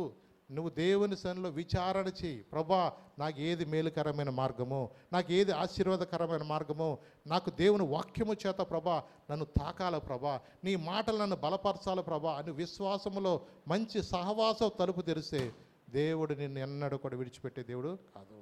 అవునండి, తన బిడ్డల కొరకు శ్రేష్టమైన ఆహారాన్ని సిద్ధపరిచే దేవుడు అండి ఆయన. అవునండి. 4వది రక్షణ తలుపు. ఏ తలుపు? రక్షణ తలుపు. ఆ రక్షణ అనేది దేవుడు నీకు ఇవ్వటానికి సిద్ధంగా ఉన్నాడు. అందుకనే నేడే రక్షణ. ఎప్పుడంట? నేడే రక్షణ, నేడే అనుకూల సమయము. ఈ రోజున అనేక మంది కూడా దేవుడు నీ హృదయమైన తలుపు తడుతున్నప్పుడు కూడా చాలామంది ఏం చేస్తున్నారు తెలుసా? వాయిదా వేస్తూ ఉన్నారు. అవునండి, దేవుడు ఎంత ప్రేమ కలిగిన దేవుడు అంటే కొన్నిసార్లు నువ్వు ప్రేమించకపోయినా ప్రేమించి నీ విషయంలో ఆయనకు ఒక ప్రణాళిక కలిగి ఉన్నాడు. జక్కయ్య యేసుబాబుని చూద్దామని వెళ్ళాడు. అంతే. ఎలా వెళ్ళాడు? పొట్టోడుగా ఆయనకి కనపడదని మేడు చెట్టు ఎక్కితే కొంచెం పైనుంచి అన్న చూడొచ్చామని గబగబా పాక్కుంటా పాపం పైన ఎక్కేసి ఆయన బలిలా కలిసిపోయి అక్కడ చూస్తున్నాడు కిందకి. ఆయన తిన్నాక అక్కడ దాకా వచ్చినాక అన్నాడు, జక్కయ్య తొందరగా దిగు, నేను మీ ఇంటికి వస్తానన్నాడు. ఏంటయ్యా, కంటితో చూస్తే చాలు అనుకున్నాను, కానీ ఈయన ఏమంటాడు ఇప్పుడు? ఇంటికి వస్తానన్నాడు. ఈ పక్కన మామూలు ఉంటారా ఎంతమంది మేము మంచివాళ్ళు ఉంటే ఇప్పుడు ఆయన ఎక్కడికి వెళ్తానన్నాడు? ఆయన పాపి అయిన మనుషుడు ఇంట బస చేయటానికైనా లోకంలో ఎన్ని మాటలు అనుకున్నా దేవుడు ఆయన్ని పట్టించుకోడండి. దేవుడు హృదయాలు ఎరిగిన దేవుడు. ఏమెరిగిన దేవుడు? దేవుడికి హృదయం తెలుసా అండి. నేను ఎప్పటి నుంచో ప్రార్థనకు వస్తున్నానండి. నువ్వు 10 ఏళ్ళ నుంచి రా, 20 ఏళ్ళ నుంచి రా, 30 ఏళ్ళ నుంచి ప్రార్థనకి వచ్చిన నీ హృదయాన్ని దేవుని దగ్గర తెరవకోకుండా, నువ్వు దేవుని సన్నిధిలో వాక్యము తెలిసి కూడా, అబ్బో నేను రక్షణ పొందపోతే, మారు మనసు పొందే నిత్య నరకం అని తెలిసి కూడా నిన్ను నువ్వు బెగబెట్టుకుంటూ అలాగే కూర్చుని రక్షణ వాయిదా వేసుకున్నావే, నీకన్నా బుద్ధిహీనుడు ఇంకొకళ్ళు ఉండడు. అవునండి. కానీ జక్కయ్యని ఆ దినమందు దేవుడు ఎందుకు పిలిచాడో తెలుసా? జక్కయ్యను త్వరగా దిగు, నేను మీ ఇంటికి వస్తానన్నప్పుడు యేసు ప్రభుతో నడక ప్రారంభించిన వెంటనే ఆయన గుండెలో ఒకలాంటి మంట, ఆయన గుండెలో తెలియకోకుండా ఒక అలజడి. అమ్మో, నా ఇంట్లో అలాంటి భయంకరమైన తాకట్టు వస్తువులు ఉన్నాయి, నా ఇల్లు అసలు యోగ్యమైంది కాదు, పరిశుద్ధమైంది కాదు అంటూ దేవునితో సహవాసములో ఆయన వెనకాల నడుచుకుంటూ అలా వెళుతున్నాం. కానీ ఆయన హృదయంలో నుంచి ఒక్కొక్క మాట బయటకు వచ్చేస్తుంది. ఎందుకంటే మండుతున్న లోపల దేవునితో నడక నడుస్తున్నప్పుడు తన హృదయంలో తెలియకోకుండా ఒకలాంటి మంట ఆయన హృదయంలో వచ్చేసి, ప్రభువా, నేను యవ్వన దగ్గర అయితే నేను అన్యాయం తీసుకున్నాను, నేను వాళ్ళకి 4 అంతలు నేను ఇచ్చేస్తాను, నా ఆస్తిలో సగం పేదవాళ్ళకి ఇచ్చేస్తాను. నిజమే. ఎవడైనా అంత తొందరగా మాట అంటామా? పోనీ ఇంటికి వచ్చినాకైతే వాళ్ళ ఆవిడ పోనీ ఏమండదు, బుద్ధి లేనోడా, ఇంత కష్టపడి సంపాదించి ఇప్పుడు ఏం చేస్తాను నువ్వు, పేదవాళ్ళకి ఇస్తానంటవా? అనలేదు ఆ మాట కూడా. అమ్మయ్య, ఎన్నాళ్ళకన్నా ఈ మనిషి మారాడు, చాలయ్యా బాబు అనుకుంటూ ఆమె దండం పెట్టుకుంటూ కూర్చుంది ఇంటికాడ. నిజమే. చూడండి, ఎప్పుడైతే ఆయన అలా నడుస్తూ యేసు ప్రభుతో పాటుగా నడుస్తూ తన హృదయాన్ని సరి చేసుకుంటూ తన అంతరంగంలో, ప్రభా నేను ఎక్కడైతే అన్యాయంగా జీవించానో ఆ అన్యాయపు జీవితాన్ని ప్రభు దగ్గర ఏం చేస్తానంటే ఒప్పుకుంటున్నాడు. వాక్యం ఏదో చెప్తుంది, అతిక్రమము దాచిపెట్టువాడు వర్ధిల్లడు, వాటిని ఒప్పుకొని ఏం చేయాలంట, విడిచిపెట్టువాడు ఏం పొందుతాడు, కనికరము పొందుతాడు. దేవుని యొక్క కనికరం మనం పొందాలంటే దేవునికి వ్యతిరేకంగా ఉన్న అతిక్రమమైన జీవితం ఏదైతే ఉందో దాన్ని ఏం చేయాలి, నువ్వు ఒప్పుకొని విడిచిపెట్టాలి. మన పాపములు మనం ఏం చేయాలి, ఒప్పుకోవాలా కప్పుకోవాలా? ఒప్పుకోవాలా. మన పాపలను మనం ఒప్పుకొని విడిచిపెట్టాలా. దేవుని బిడ్డలుగా ఎప్పుడైతే నీ హృదయాన్ని సరి చేసుకుంటావో దేవుడు అంటున్నాడు. ఆ రోజున జక్కయ్యతో ఏం మాట్లాడుతున్నాడు? ఒకసారి లోకాసు వార్త 19వ అధ్యాయంలోకి వెళదాం. ఒకసారి 8 నుంచి 9 వచ్చిన చదువునా. జక్కయ్య నిలువబడి ఇదిగో ప్రభువా, నా ఆస్తిలో సగము బీదలకిచ్చుచున్నాను. నేను ఎవరి యొద్దనైనాను అన్యాయంగా దేనినైనాను తీసుకుని ఎడల అతనికి 4 గంతలు మరలా చెల్లింతునని ప్రభువుతో చెప్పాను. అందుకు యేసు, ఇతడును అబ్రహాము కుమారుడే, ఎందుకనగా నేడు ఈ ఇంటికి రక్షణ వచ్చి ఉన్నది. నేడు ఈ ఇంటికి ఏమొచ్చిందండి? రక్షణ వచ్చినది. అవునండి. రక్షణ ఇవ్వటానికి దేవుడు ఎప్పుడూ సిద్ధముగానే ఉంటాడండి ఆయన. అవునండి. 99 గొర్రెలు విడిచిపెట్టి తప్పిపోయిన ఆ గొర్రెని వెతికినట్టుగా నీ జీవితంలో ఒక గొప్ప విడుదల ఇవ్వటానికి, ఆ పాపమనే దాసత్వం నుంచి విడిపించడానికి రక్షకుడు నీ కొరకు ఆయన భూలోకానికి వచ్చాడు. అవునండి. అందుకని యోహాను అంటాడు, ఇంకొక మాట మీరు చూపిస్తాను రండి. యోహాను సువార్త 10వ అధ్యాయం 9వ వచనం చదివాను. యోహాను సువార్త 10వ అధ్యాయం 9వ వచనం చదువు. నేనే ద్వారమును, నా ద్వారా ఎవడైనా లోపల ప్రవేశించిన ఎడల, నా ద్వారా అంటే యేసు ప్రభు ద్వారా ఎవడైనా లోపలికి అంటే రక్షణలోకి ప్రవేశించినట్లా వాడు రక్షింపబడిన వాడే లోపలికి పోవచ్చు బయటికి వచ్చుచు మేత మేయుచుండును. అంటే యేసు ప్రభు ద్వారా నువ్వు ఎప్పుడైతే రక్షణ అనేది ఎవరి ద్వారా జరుగుద్ది? అది ఎక్కడ కొట్టులో కొట్టుకుంటే వచ్చేది కాదండి రక్షణ అనేది. ఎందుకంటే మనం కొన్నిసార్లు మనము ఈ రోజున రక్షణ అనేది నువ్వు విశ్వసించడం ద్వారా పొందుకుంటావు. ఎలా విశ్వసించాలా? మొదట నీ పాపములను గురించిన పశ్చాత్తాప పొంది మారు మనసు అనుభవం పొందు ద్వారా నువ్వు బాప్టిజం అనుభవంలోకి నువ్వు వెళతావు. మొదట మనం చేయవలసింది ఏంటంటే పాపముల గురించిన పశ్చాత్తాపం అనేది అవసరము. నిజమే. నీవు హృదయాన్ని మొదట సరి చేసుకోకుండా నువ్వు బాప్టిజం తీసుకున్నా నీ బ్రతుకు మారదు. నువ్వు మారాలనుకుంటే మొదట నువ్వు మానాలి. ఏం చేయాలా? నువ్వు మారాలి అంటే ఏం మానాలా? అప్పుడప్పుడు దానికి వెళ్ళేటప్పుడే రావట్లేదని ఆ బ్యాచ్ కూడా ఉంటారు. అందుకని అప్పుడప్పుడు కైని వేసుకుంటాం కానీ, అప్పుడప్పుడు ఏదైనా కళ్ళు కానీ, అప్పుడప్పుడు ఏదైనా ఫ్రెండ్స్తో బీర్ తాగటం కానీ, అవన్నీ ఏం చేయాలా? మానాలి. నువ్వు మానుకోకుండా, లోక సంబంధమైన వాటిలో నుంచి నువ్వు బయట పడుకోకుండా నువ్వు బాప్టిజం తీసుకున్నా దేవుని నామానికి అవమానం. ఎవరి నామానికి? దేవుని నామానికి అవమానం. ఎందుకంటే నువ్వు ఆ రోజున పాస్టర్ గారు అడుగుతాడు, బాయ్ నీ హృదయాన్ని సరి చేసుకున్నావా? నీ పాపాలు ఒప్పుకున్నావా? యేసు ప్రభువు నిజ దేవుడని నువ్వు నమ్ముతున్నావా? నీవిచ్చిన సాక్ష్యాన్ని బట్టి తండ్రి, కుమార, పరిశుద్ధాత్మని బాప్తిజం ఇస్తున్నానని బాప్తిజం ఇస్తారు. నీవిచ్చిన సాక్ష్యం ఏంటి? నీ హృదయాన్ని సరి చేసుకున్నావా? మళ్ళా లోకంలోకి వెళ్ళకుండా ఉంటున్నావా? అందుకని నువ్వు మారాలంటే కొన్ని బూతులు మానాలి. ఏమనాలా? బూతులు రావచ్చా? అబద్ధాలు రావచ్చా? మధ్య మధ్యలో చిల్లర కొట్టుడు కానీ ఏమన్నా దొంగతనాలు చేయొచ్చా? పక్కింటి అమ్మాయి ఇంకా చూడొచ్చా? సెల్ ఫోన్లో పనికిమాలిన బొమ్మలు చూడొచ్చా? ఇవన్నీ నువ్వు మానాలి. ఎక్కడి నుంచి మారతావు? నీ రక్షణ పొందాలంటే జక్కయ్య తన హృదయాన్ని మొదట సరి చేసుకున్నాడు. నేను ఎవరి దగ్గర అయితే అన్యాయంగా చేశానో ప్రభా అంటూ దేవుని దగ్గర తన హృదయాన్ని సరి చేసుకుని తన జీవితంలో తను ఏదైతే నిజంగా ఆ యొక్క వేదన, ఆ భయంకరమైన ఆ పాపం అనేది తనలో ఏమవుతుందంటే ఏలుబడి చేసి నలుగురితో కూడా మంచి పేరు లేకోకుండా అలాంటి పరిస్థితుల్లోకి అతను వెళ్ళిపోయాడు. కానీ రక్షణ అనే తలుపు ఈ రోజున నిన్ను తడుతుంది. ఈ రోజున అందుకని ఎవడైతే నా స్వరం విని తలుపు తీస్తాడో అన్నాడు. అక్కడ ఏమన్నాడు? ఎవడైతే నా స్వరం విని తలుపు తీస్తాడు అంటే ఏంటంటే కొంతమంది బిగించి కూర్చుంటారు. ఇప్పుడే కాదులే, ఇప్పుడే అయితే మనం ఇంకా కొంచెం ఎంజాయ్ చేయాల్సింది లోకంలో చాలా ఉంది. ఇప్పుడే బలలో పాల్గొంటే మళ్ళీ వాళ్ళ క్షమాపణ అడగాల, వీళ్ళ క్షమాపణ అడగాల, అవన్నీ మళ్ళీ తిరిగి ఇవ్వాల్సినవి కూడా ఇవ్వాలా. వాళ్ళ దగ్గరికి వెళ్ళి కాళ్ళు పెట్టుకుని ఏం చేయాలా?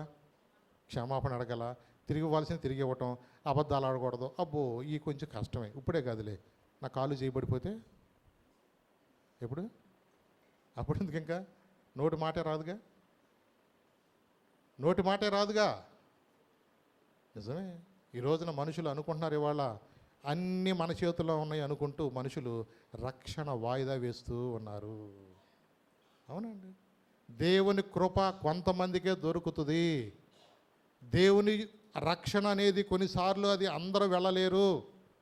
వాక్యం అదే స్పష్టంగా చెప్తుంది. పిలవబడిన వారు అనేకులు, ఏర్పరచబడిన వారు కొద్దిమందే. అవునా? నా మాట కాదు, వాక్యం అదే చెప్తుంది. అందరికీ సువార్త అనేది వెళుతుంది. కానీ దేవుని యొక్క బిడ్డలుగా ఉండటానికి, ఆ రక్షణ అనుభవంలో ఎదగటానికి అందరూ ముందుకు రాలేరు. మానాల్సినవి మానుకోలేక చూద్దాంలే, వచ్చేడు చూద్దాంలే, బతికుంటే వచ్చేడు చూద్దామంటే ఉండడం పోతాం, ఎవడు తెలుసు? రేపు పరిస్థితులు ఎలా ఉంటే మనకేం తెలుసు? దేవుడు కృపను బట్టి దేవుడు మళ్ళీ 2026 సంవత్సరంలో మనమందరం కూడా సజీవులకు ఆరాధిస్తున్నామంటే అది మన ఆరోగ్య సూత్రాలు కాదు, మన ఇంకా ఎక్సర్సైజ్ బాడీ కాదు. ఏంటి? నీ కృపే అంత ఏంటంటే కేవలము దేవుని కృపను బట్టి మనం ఈ రోజున ఆయన సన్నిధిలో మనం గడపగలుగుతున్నాము. మరి దేవుడి మనకు అవకాశం ఇచ్చాడు. అందుకనే రక్షణ అనే తలుపును నువ్వు తెరవాలి. దేవుడిని తలుపు తడుతున్నాడు. అయ్యా, ఎవడైతే నా స్వరం విని తలుపు తీస్తాడో వాని యొద్దకు నేను వచ్చి వానితో కూడా నేను భోజనము చేస్తాను. నీతో కలిసి ఉండాలని ఆయన ఇష్టపడుతున్నాడు. నీ గృహంలో వచ్చి నీ పరిస్థితి నుంచి విడిపించాలని ఇష్టపడుతున్నాడు. నీ బ్రతుకును ఆనందకరంగా చేయడానికి ఇష్టపడుతున్నాడు. నీకున్న ప్రతి రోగమును, ప్రతి వ్యాధిని విడిపించి నిన్ను సంతోషంతో నింపాలని దేవుడు ఎంతగానో ఆశపడుతూ ఉన్నాడు. కానీ కొన్నిసార్లు మనం ఏం చేస్తామంటే ఇంకా చాలా ఉన్నాయిలే, ఇప్పుడే కాదులే, మీరు వెళ్ళండి నేను వస్తాలే, మీరు వెళ్ళండి నేను వస్తానే అంటూ వాళ్ళు వాయిదా వేసుకుంటూ వాళ్ళ జీవితాన్ని వాళ్ళే చేతులారా పాడు చేసుకుంటూ ఉంటారు. అవునండి. నీకు అడ్డుగా ఉన్నది ఏది ఉందో, నీకు ఏదైతే నీకు అవరోధంగా ఉందో ఆ ఇత్తడి తలుపులు కూడా ఈ సంవత్సరం దేవుడు పగలగొట్టబోతున్నాడు. నువ్వు నమ్మితే దేవుని యొక్క కార్యాలు నువ్వు చూస్తాము. అవునండి. దేవుడు అంటున్నాడు. అందుకని ఇంకొకటి 5వది ఏంటంటే పరిచర్య తలుపు. ఏ తలుపు అది? పరిచర్య తలుపు. మొదటిది విశ్వాస తలుపు, రెండోది ప్రార్థన తలుపు తెరవాలా, మూడోది సహవాస తలుపు తెరవాలా, నాలుగోది రక్షణ తలుపు తెరవాలా, ఐదోది పరిచర్య తలుపు. ఏ తలుపు ఇది? పరిచర్య తలుపు. ఎందుకు ఈ మాట చెప్తున్నాడో తెలుసా? మొదట నా రాజ్యమును, నా నీతిని ఏం చేయాలంటే మనము వెతకాలి. అంటే మనం ఎప్పుడు కూడా దేవుని యొక్క పరిచర్యలో మనం ఎలా ఉండాలంటే ఆళ్ళ వైపు వీళ్ళ వైపు చూస్తాం కాదు. నువ్వు రాకపోయినా నేను రాకపోయినా దేవుడి పని జరుగుతూనే ఉంటుంది. కుర్చీలేసేవాడు చేస్తాడు, తుడిసేవాడు తుడుతాడు. అవకాశం నువ్వెందుకు పోగొట్టుకోవాలా? దేవుని పరిచర్యలో మనం కొన్నిసార్లు మనం ఏం చేయాలంటే ఎత్తిపట్టి చేసి ప్రార్థన చేసేవారుగా ఉండాలి. అవునండి. ఎందుకంటే దేవుని యొక్క వాక్యం ఏం చెప్తుందంటే మనం ఎప్పుడైతే దేవుడు నిన్ను ప్రేరేపించినట్లుగా పరిచర్య చేయటానికి, అందరి పిలుపు ఒకలాగా ఉండదు. ఇప్పుడు మన దేశానికి మదర్ తెరీసా గారు వచ్చారు కదా, ఆమె సువార్త ప్రకటించినట్లుగా ఉందా ఏమన్నా పెద్ద? ఆమె అనాథలైన వారిని ఆమె ఏం చేసిందంటే హక్కును చేర్చుకుని తన సొంత ప్రజల వలె ఆమె ఏం చేసిందంటే వారికి సేవా ధర్మం అంటే పరిచర్య, వాళ్ళకి కుష్ఠరోగులు అవనండి, వాళ్ళు ఎలాంటి వ్యాధిగ్రస్తులు అవనండి, వాళ్ళని మెడికల్ కేర్ వాళ్ళకి తీసుకుని వాళ్ళందరినీ బాగు చేసి వాళ్ళందరికీ కూడా మంచి ఆరోగ్యంగా ఉండాలని ఎవరు ఆ రోజుల్లో పట్టించుకోకపోతే కలకట మన దేశానికి వచ్చి చూడండి. ఎందుకంటే వాళ్ళకి దేవుడు నిజంగా వాళ్ళంత మంచి మనసు దేవుడు వాళ్ళ హృదయంలో పెట్టాడండి. పరిచర్య చేయటానికి దేవుడు ఆమె ప్రేరేపించినప్పుడు ఆమెకు దేవుడు చూపించినట్లుగా మన భారతదేశానికి వచ్చి ఎంతోమంది దిక్కులేని వాళ్ళని కూడా చేర్చుకుని ఇప్పటికే ఆ ఆర్గనైజేషన్ నడుస్తుంది. ఇప్పటికే నడుస్తుంది. ఆమె ఉన్నంత కాలంలో ఆమెకు ప్రపంచమంతా ఒక నిర్ణయం తీసుకున్నారు. ఈమె ఎక్కడికి వెళ్ళినా దేవుని ప్రేమను చూపిస్తూ అనేక మంది పరిచర్య చేసింది. భారతదేశంలో పరిచర్యను బట్టి ప్రపంచం అంతా ఆమెకు టికెట్ ఎక్కడ కావాలంటే విమానంలో ఏదైనా సరే ఫ్రీ. ఆమెను ఎవరు టికెట్ అడగొద్దు. ప్రపంచం అంతా ఆమెకి దాసోహం అయిపోయింది. నీ పని ఎవడు చేయలేడమ్మా. నీలాగా సాక్రిఫైస్గా ఎంతగా నువ్వు ప్రేమించి దేవుని ప్రేమను చూపిస్తున్నావమ్మా. అవునండి. యేసుప్రభు పరిచర్య గురించి ఆ రోజుల్లో మేము వింటమే కానీ నీ ద్వారా కూడా మేము చూడగలుగుతున్నావు అని ఆమె అంత గొప్ప పరిచర్య చేసిందండి. ఒక్కొక్కరికి ఒక్కొక్క విధంగా దేవుడు వాడుకుంటాడండి. అవునండి. మరి గ్రాహం స్టెయిన్స్ గారు ఉన్నారు, ఆస్ట్రేలియా దేశం వచ్చిన ఆయన కూడా ఎవరి మధ్య పరిచయం చేస్తున్నారు? కుష్టి వ్యాధుల గ్రస్తుల మధ్య. ఎవరి మీద? కుష్టి వ్యాధి గ్రస్తుల మధ్య వారి కుటుంబం పరిచర్య చేసిందండి. వాళ్ళ కట్లు కట్టుకుంటూ రసికార్థనా సరే వాళ్ళు అంతగా వాళ్ళని ప్రేమించి వాళ్ళని నిజంగా హత్తుకుని వాళ్ళ ప్రాంతాల్లో ఎంత గొప్ప సేవ చేశారండి. దేవుని గురించి తెలియక ఆ శాప నుంచి వాళ్ళు విడుదల పొందాలని వాళ్ళ మధ్య ఎంత గొప్ప పరిచర్య చేశారు ఉన్నాడు. నిజమేనండి. దేవుడు వారికి అప్పగించిన పని నమ్మకం చేశారు. గిట్టనోళ్ళు ఉన్నారో వాళ్ళకి కాల్ చేశారు. దేవునికి వందనాలు అనుకున్నారు అంతే. ప్రభా నువ్వు మాకు ఇచ్చిన అవకాశం, మా దినాలు నీ కొరకు నమ్మకంగా నువ్వు అప్పగించిన పరిచర్య మేము ముందుకు చేసాం ప్రభా అంటూ దేవుని సమర్పించుకున్నారు వాళ్ళు. అవునండి. ఎప్పుడు కూడా కొన్నిసార్లు ఇలాంటి ఆటంకాలు ఉండవచ్చు. ఒకటి, దేవుడి బిడ్డలుగా మనకి ఎంత అవకాశం ఇస్తాడో మనకు తెలియదు. మంచోళ్ళమైనా చెడ్డోళ్ళమైనా దేవుడు ఎప్పుడు రమ్మంటే అప్పుడు ఆ పిలుపుకి లోపడాల్సిందే మనం. గ్రాహం స్టెయిన్స్ గారు గొప్ప పరిచర్య జరిగించారు. మదర్ తెరీసా గారు గొప్ప పరిచర్య జరిగించారు. డేవిడ్ లివింగ్స్టన్ గారు ఉన్నారు, ఆయన కూడా అంతే. మరి చీకటి ఖండంగా పిలువబడుతున్న ఆఫ్రికా దేశంలో నరమాంస భక్షులకు మధ్య వెళ్ళి పరిచర్య చేస్తూ దేవుని సేవలో గొప్ప పరిచర్య జరిగించాడు. అనేక లక్షల మంది దేవుని తెలుసుకోగలుగుతున్నారంటే డేవిడ్ లివింగ్స్టన్ గారు ఆయన చేసిన త్యాగం. అలాంటి ప్రజల మధ్యకి వెళ్ళి గొప్ప పరిచర్య చేశాడు. అది పరిచర్య తలుపు దేవుడు తెరిచినప్పుడు దేవుడు వాళ్ళు నడిపించాడు. మోషే అంటాడు చూసారా, నేను నత్తి ఉన్నయ్యా నేనేం మాట్లాడతానా అంటే నేను ఉన్నా కదా పదవయ్యా అన్నాడు. అవునండి. దేవుని కొరకు నువ్వు ఎప్పుడైతే పరిచర్య కొరకు నిన్ను నువ్వు సిద్ధపరచుకుంటావో నీకు ఏ పరిచర్య అప్పగించినా, వాక్యం బోధించాలని చెప్పినా, ఒకవేళ మందిరం పరిచర్య అప్పగించిన, ఆత్మల కొరకు ప్రార్థించే పరిచర్య అప్పగించిన, నువ్వే పరిచర్య చేసినా నువ్వు ఎలా చేయాలి తెలుసా? నమ్మకంగా చేయాలి. అవునండి. ఇంకొకటి ఆరోది దీవెన తలుపులు. ఏ తలుపులు అంటేవి? దీవెన తలుపులు. అంటే దేవుని కొరకు నువ్వు ఎప్పుడైతే ఆశీర్వాదం పొందాలంటే నీవు ఏం చేయవలసి అంటే దేవునికి ఇవ్వవలసిన వాటిలో కూడా ఇచ్చినప్పుడే మనము దీవెన పొందుతాము. అవునండి. ఎందుకంటే 30 60 100 నువ్వు పొందాలంటే మీరేం చేయాలి? మీరు మీ దేవునికి కూడా మనం ఇచ్చే వాటిలో కూడా ఎప్పుడు కూడా చిన్న మనసుతో మనం ఉండకూడదండి. నిజమే. 2 కొరింథీ 9వ అధ్యాయం 67 చూడండి ఒకసారి.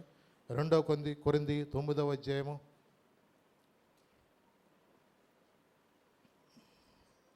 6-7 వచనాలా.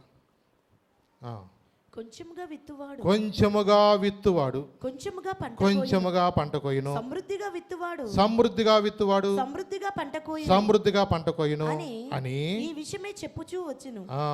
ఇంకేమన్నాడు? సనుగ కొనకయు బలవంతముగా కాకయు ప్రతివాడు కూడా తన హృదయంలో నిశ్చయించుకున్న ప్రకారము ఇయ్యవలెను. దేవుడు ఉత్సాహంగా ఇచ్చువాని ఏం చేస్తాడంటే ఆయన ప్రేమిస్తాడు. అంటే దేవునికి ఇచ్చేటప్పుడు మనం ఏం చేయాలా? ఉత్సాహంగా ఇవ్వాలి. అర్థమైందా? దేవుని పరిచయలో రాజుగారికి అందరూ కూడా పాలైపోతున్నారుగా. నేను నీళ్ళు పోతే పర్వాలేదు అన్నట్టుకు పోతే అక్కడ టీ పెడదాం చూస్తే అన్ని నీళ్ళే ఉన్నాయి అంట. అలాగే కొన్నిసార్లు నేనేమోపోతే ఏమైందిలే, వాళ్ళు ఇస్తారు కాదు, ఏ ఊడు ఇవ్వకపోయినా ఆయన పని ఆగుద్దండి. ఒకటి ఎప్పుడు కూడా నీ మనసులో ఇచ్చేయించింది, దేవుణ్ణి ప్రేరేపించింది ఇచ్చేయంటే చిన్న మనసు కూడా మనకులో రాకోకుండా ధారాళముగా నిన్ను ఆశ్రయించగలిగింది దేవుడు. ఎట్టా అంట? ఇప్పుడు మన చేయి చిన్నదండి, పిల్లోడికి లడ్డు ఇచ్చి మనం వాడు ఎట్టమంటే ఆడు గిల్లి పెడతాడు. ఆడు బుద్ధి అట్లాంటిది. ఎందుకు? నువ్వు ఇచ్చిన లడ్డు నీకు బెటర్ అంటాడు. ఏమంటాడు? ఆడు ప్రాణం పోతున్నట్టుగా ఏదో కొద్ది గిల్లి ఇట్లా రాస్తా నీకు ఆడు. అంటే చిన్నపిల్లల మనసు. కానీ మనం దేవుని దగ్గరకు వచ్చినప్పుడు ఇచ్చిందే ఆయన, నీకు ఇల్లు ఇచ్చింది ఆయన, నీకు ఉద్యోగం ఇచ్చింది ఆయన, నీకు పిల్లల్ని ఇచ్చింది ఆయన, నేను సమస్తం కూడా ఈ రోజున 4 ఏళ్ళు నోట్లోకి వెళ్తున్నాయి అంటే చెప్పండి, అది ఆయన కృపే కదా. మనం ఇచ్చేది ఏమైనా ఉందంటే ఆయన ఇచ్చిందంటే ఇస్తున్నామా, పక్కింటోడు కన్న వేసి ఏమైనా ఇస్తున్నామా? అంతేనా? దేవుడు ఇచ్చిన దానిలోంచే మనం ఇవ్వగలుగుతున్నాం తప్ప మనం ఎక్కడిదో కాదుగా ఇచ్చేది. కొంతమందికి వచ్చే పండగ ఉంది, ఆడి పొలాలు తగలెట్టరు, కొంపలో పక్కింటోడు కొంపలో పొలాలు తీసుకొచ్చి ఆ కొంపలు తీసుకొచ్చి తగలెట్టి అక్కడ నీళ్ళు స్నానం చేసి పుణ్యం వచ్చుద్ది అనుకుంటాడు. ఇప్పుడు ఎలా ఉందో నాకు తెలియదు కానీ మా చిన్నప్పుడు అందరూ చెక్క తలుపులు ఉండేవి కదా, వాళ్ళు కాపలాకి అత్త కూర్చునేవాళ్ళు అక్కడ. మా తెల్లారికల్లా మా తలుపు వెళ్ళిపోద్దామని పాపం ప్రాణాలకు బెగబట్టుని కూర్చునేవాళ్ళు. వాళ్ళకదో సరదా, ఎవడు తలుపైనా ఎత్తుకెళ్ళిపోవటమే, ఎవడింటో ఏదో ఉన్నా తీసుకెళ్ళిపోవటం. దాన్ని ఏం చేయాలా? మంటల్లో పెట్టేసేసి కొండ అక్కడ పెట్టేసుకుని పొద్దున్నే తలస్నానం చేస్తే ఆడికి ఏమవుతుందంట? పుణ్యం వస్తుందని నమ్మే. మరి అలాంటి సమాజంలో మనం ఉన్నాం. కానీ దేవుడికి ఎలా ఇవ్వాలంట? మలాకీలో రండి ఒకసారి. మలాకీ 3వ అధ్యాయం 8-10 చదువుతున్నాను ఒకసారి. మానవుడు దేవుని యొద్ద దొంగిలునా? మానవుడు దేవుని యొద్ద దొంగిలుతుడా? అయితే మీరు నా యొద్ద దొంగిలితిరి. మీరైతే ఏం చేస్తున్నారు? దొంగిలుతున్నారా? దేని విషయంలో మేము దొంగతనం చేస్తాం అనుకుంటున్నారేమో. 10వ భాగమును అది ఏం చేయాలంటే దేవునికి 10వ భాగమును ప్రతిష్టార్పణలో ఇయ్యక దొంగిలితురి. ఈ జనులందరూ నా యొద్ద దొంగిలుచునే ఉన్నారు. మీరు శాపగ్రస్తులై ఉన్నారు. నా మందిరములో ఆహారం ఉండునట్లు 10వ భాగమంతయు మీరు నా మందిరపు నిధిలోనికి తీసుకుని రండి. దీన్ని చేసి మీరు నన్ను శోధించిన యెడల. ఎక్కడా లేదండి ఇంక శోధించమని. వాక్యంలో ఎక్కడుందో తెలుసా? మీరు ఇలాగూ చేసి అంటే దేవుని యొక్క ధననిధిలోకి మీరు 10వ భాగము ప్రతిష్టార్పణలో మీరు తీసుకొచ్చి శోధించిన ఎడలా నేను ఆకాశవాక్యాలను విప్పి పట్టజాలనంత విస్తారముగా దీవెనలు కుమ్మరించెదనని. దీవెనల తలుపులు ఎప్పుడు తెరవబడతాయి అంటే దేవునికి ఇవ్వవలసిన వాటిలో మేము ధారాళంగా ఇవ్వాలి. ఏం చేయాలా? మేము అలా చేసాం కాబట్టి దేవుడు మమ్మల్ని ఆ స్థితిలో ఉంచాడు. అవునండి. అందుకని మనం నేర్చుకోవాలి. ఇప్పుడు కూడా దేవునికి ఇచ్చేటప్పుడు కూడా ఎలా ఉండాలా? మనస్ఫూర్తిగా ఇవ్వాలా. ఏదో ఇలా అనుకుంటా వెనక్కి ముందుకు అట్లా ఉండకూడదు. చెయ్యి అంతే. నీ ఇచ్చిన బిడ్డలను కూడా పరిచర్య కూడా వాడు. దేవునికి నీకు ఏది ఇచ్చినా విశ్వాసంతో నువ్వు చెయ్యి. ఏది చేస్తావో నువ్వు ఊహించని కార్యాలు వస్తావు. ఎందుకంటే మా జీవితంలో మేము చూసాం.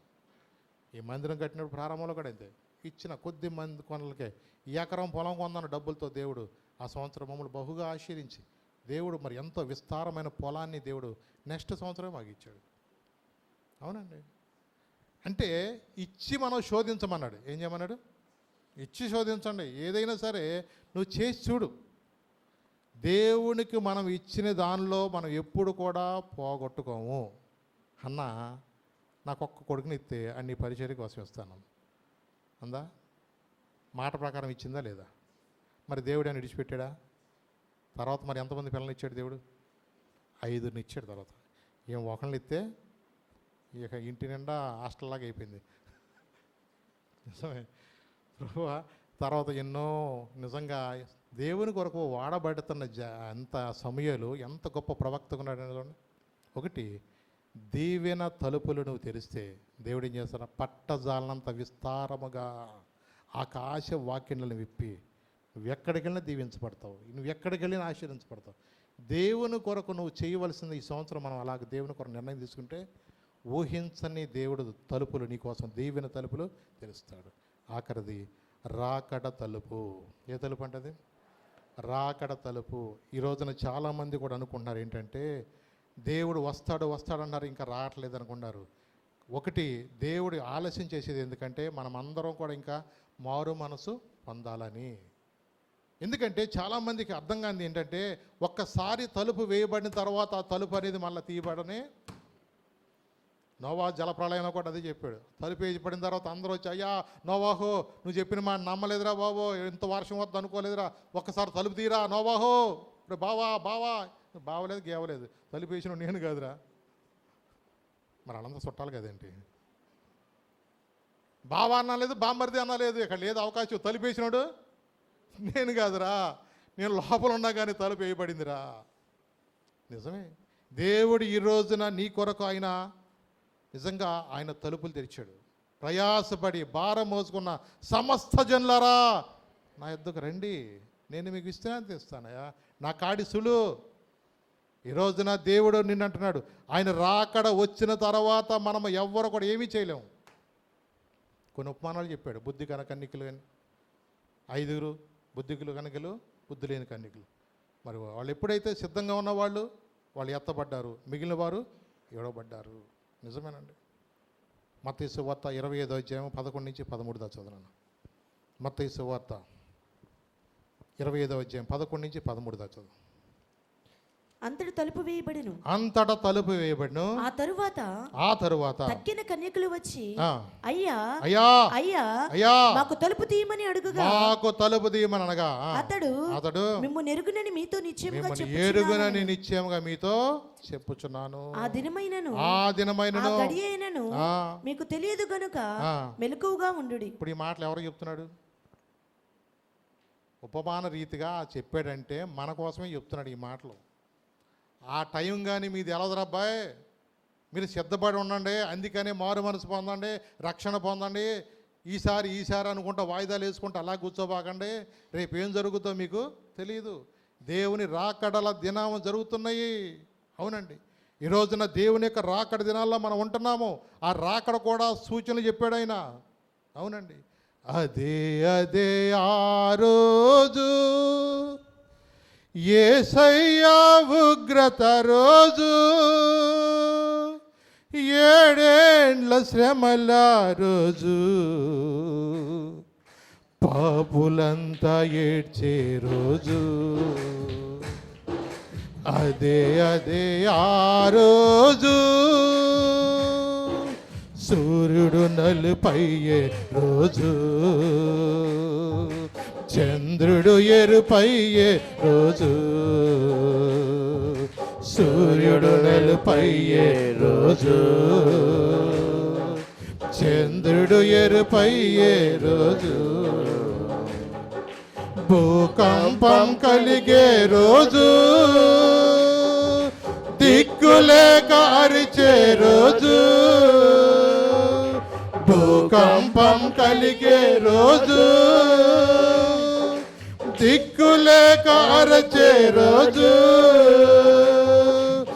ఆ రోజు శ్రమ నుండి తప్పించే నాదుడు లేడు, ఆ రోజు శ్రమ నుండి తప్పించే నాదుడు లేడు. అదే ఆ రోజు యేసయ్యా ఉగ్రత రోజు, 7 ఏడేళ్ళ శ్రమల రోజు, పాపులంతా ఏడ్చే రోజు, అదే అదే ఆ రోజు. అవునండి, సూర్యుడు నలుపయ్యే రోజు. ఆ రోజున అయ్యా మాకు తలుపుది, మాకు తలుపుది. తలుపు వేయబడిన తర్వాత మరొక అవకాశం అనేది దేవుడు మనకి. అవునండి, ఆఖరిగా ప్రకటన గ్రంథము 3వ అధ్యాయము 7వ వచనం చూద్దాం. ప్రకటన గ్రంథము 3వ అధ్యాయము 7వ వచనం చూద్దాం. ఫిలదెల్ఫియాలో ఉన్న సంగపు దూతకు ఇలాగు వ్రాయము. ఉమ్. దావీదు దావీదు తాళపు చెవు కలిగి ఎవడను ఎవడనో వేయలేకుండా తీయవాడను, ఎవడను తీయలేకుండా ఎవడనో తీయలేకుండా వేయవాడనైనా సత్య స్వరూపియగు పరిశుద్ధుడు చెప్పు సంగతులేమనగా ఏమనగా నీ క్రియలను నేను ఎరుగుదును, నీ క్రియలు నేను ఎరుగుదును, నీకున్న శక్తి కొంచెమై ఉండెను, నీకున్న శక్తి కొంచెమై ఉండెనను, నీవు నా వాక్యమును గైకొని నీవు నా వాక్యమును గైకొని నా నామము ఎరుగుననలేదు, నా నామమును ఎరుగనలేదు. ఇదిగో చూడండి, ఇదిగో తలుపుని ఎదుట తీసి తలుపు నీ ఎదుట తీసి ఉన్నాను, దానిని ఎవడును వేయనేరడు, దాన్ని ఎవడో కూడా వేయలేడు. ఇప్పుడు దేవుడు ఈ సంవత్సరం నీ కోసం నువ్వు విశ్వాసపు తలుపు తెరిస్తే నీ విశ్వాసాన్ని కాపాడుతాడు. ఒకవేళ నువ్వు ప్రార్థన తలుపు తెరిస్తే దేవుడు నీ ప్రార్థన ఆలకించి నీ కుటుంబంలో గొప్ప కార్యాలు చేస్తాడు. ఒకవేళ మంచి సహవాసముగా కలిగి నువ్వు దుష్టుల సాంగత్యము చేయకోకుండా ప్రార్థనా పరులు సహవాసం చేస్తే దేవుడు నీ యొక్క జీవితంలో ఒక ఉన్నతమైన స్థితిలో నిన్ను ఉంచుతాడు. అలాగే రక్షణ తలుపును తెరిస్తే ఆయన నీలోకి ఉంటున్నాడు, నీతో ఉంటున్నాడు, నీ పక్షాన ఆయన వ్యాజ్యమాడుతున్నాడు. అలాగే పరిచర్య తలుపు నీ కొరకు తెరవబడింది. నీకు అప్పగించిన పని పలానా పని చెయ్యని చెప్పవసరలా, నా తండ్రి పని అని నువ్వు భావిస్తూ నువ్వు ముందుకు వెళితే దేవుడు నిన్ను ఏ పరిచయలో నిన్ను వాడుకుంటాడు.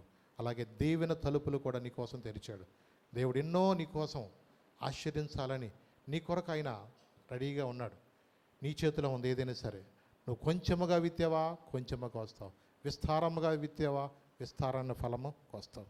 అలాగే రాకడ తలుపులు ఆయన నీ కోసము త్వరలో రానయ్యున్నాడు. తను ప్రేమించిన సంఘమును తీసుకువెళ్ళటానికి ఆయన త్వరలో రానయ్యున్నాడు. ఆయన నీ రక్షణ పొందలేదని నువ్వు వాయిదా వేసుకుంటున్నావని ఇంకా ఆయన నీ కోసం ఎదురు చూస్తున్నాడు.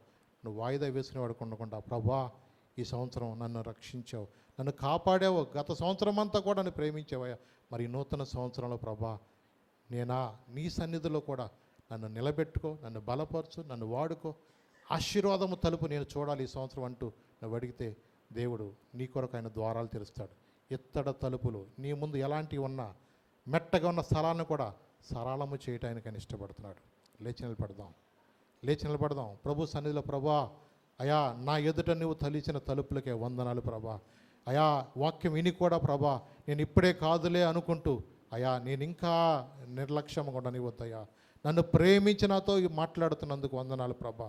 అయా నేను ఎలా ఉండాలో ప్రభా, నా కొరకు నాయన నువ్వు ఎన్ని తలుపులు తెరిచావో అయా నేను కూడా ప్రభా నాయన విశ్వాసపు తలుపు తెరవాలయ్యా, ప్రార్థన తలుపు తెరిచేవాడుగా ఉండొచ్చు ప్రభా, సహవాసపు తలుపు తట్టేవాడుగా ఉండాలి ప్రభా, రక్షణ తలుపుని తెరవాలి ప్రభా, పరిచర్య తలుపుని తెరవాలి ప్రభా, దీవెన తలుపులు నాయన తెరవాలి ప్రభా. అయా నువ్వు రాకడలో రానయ్యుండగా ప్రభా ఎవడో వేయలేనట్లుగా ప్రభా మా కొరకు నువ్వు ప్రభా సిద్ధపడ్డ దేవుడు ప్రభా. ఏమి వచ్చిన రుణము తీర్చుకోలేం, ఏమి ఇచ్చిన రుణము తీర్చుకోలేం ప్రభా. దేవుని సన్నిధిలో చిన్న ప్రార్థన చేసుకో. ప్రభా నన్ను క్షమించు ప్రభా. ఎన్నోసార్లు ప్రభా నాతో మాట్లాడినా నేను వాయిదా వేసుకుంటూ ప్రభా చూద్దామలే అనుకుంటూ ప్రభా రక్షణ వాయిదా వేసుకుంటూ ప్రభా ఈ సంవత్సరం కాదులే చూద్దాంలే, పిల్లల పెళ్ళైనా చూద్దాంలే, రిటైర్డ్ అయినా చూద్దాంలే, ఇప్పుడే కాదులే నేను అవి మానుకోలేకపోతున్నాలే అనుకుంటే నువ్వు మారాలంటే నువ్వు మానాల్సిందే. నువ్వు అబద్ధాలు మానాల్సిందే, బూతులు మానాల్సిందే, దొంగతనం మానాల్సిందే. దేవుని కుమారుడిగా కుమార్తెగా నువ్వు అవ్వాలంటే నువ్వు మానుకోకపోతే దేవుడిచ్చి ఆశీర్వాదం నువ్వు పొందుకోలేవు. దేవుడు నువ్వు ఎన్నో అపజయాలకుండా నువ్వు వస్తున్నది సంగతి నీకు మాట్లాడుతున్నాడు దేవుడు.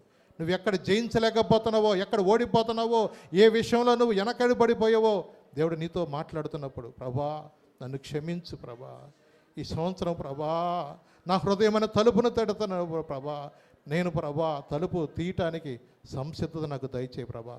ఇప్పుడే కాదులు అనుకునే మనసు నాలో ఉండేవద్దు ప్రభా. నేడే రక్షణ, నేడే అనుకూల సమయం అని చెప్తున్నప్పుడు కూడా గ్రహింపు కలిగిన జీవితాలు మాకు దయచేయండి పరిశుద్ధుడానికి వందనాలు. ఈ దినం విన్న మాటలు మా హృదయంలో భద్రపరచుకుని అయ్యా ఈ సంవత్సరం ఆది నుండి సంవత్సరంతో నీ కనుదృష్టి మా మీద ఉంచి అయ్యా నీవిచ్చే ఆశీర్వాదం మేము పొందుకోవాలయ్యా. మా ముందు మెట్టగా ఉన్న స్థలంలో కూడా సరళము చేస్తాను వాగ్దానం ఇచ్చింది దేవుడు ప్రభు. ఇత్తడి తలుపులు పగలగొడతాను వాగ్దానం ఇచ్చింది దేవుడు ప్రభు. నీ కృపలో మమ్మల్ని జ్ఞాపం చేసుకో. మీరు మా తండ్రి గుండి నడిపిస్తున్నందుకు వందలు తండ్రి. మీరే ఇంకొన మమ్మల్ని లోతైన అనుభవం నడిపించి నీ గొప్ప కార్యాలు మా బ్రతుకులో జరిగించి అయ్యా లోతైన పశ్చాత్తాపం ప్రార్థనతో రక్షణ ఆనందముతో ప్రభా నిన్ను స్తుతించి ఈ సంవత్సరం గొప్ప ఆశీర్వాదం మేము పొందడం సహాయించడం జరుగుతున్న ఈ పరిచయం జ్ఞాపం చేసుకో. టీవీ పరిచయం దీవించండి, ఆశీర్వించండి ప్రభు. అనేక ప్రాంతాల్లో ఈ సహవాసం విస్తరించబడినట్లు మీరు ద్వారాలు తెరవండి.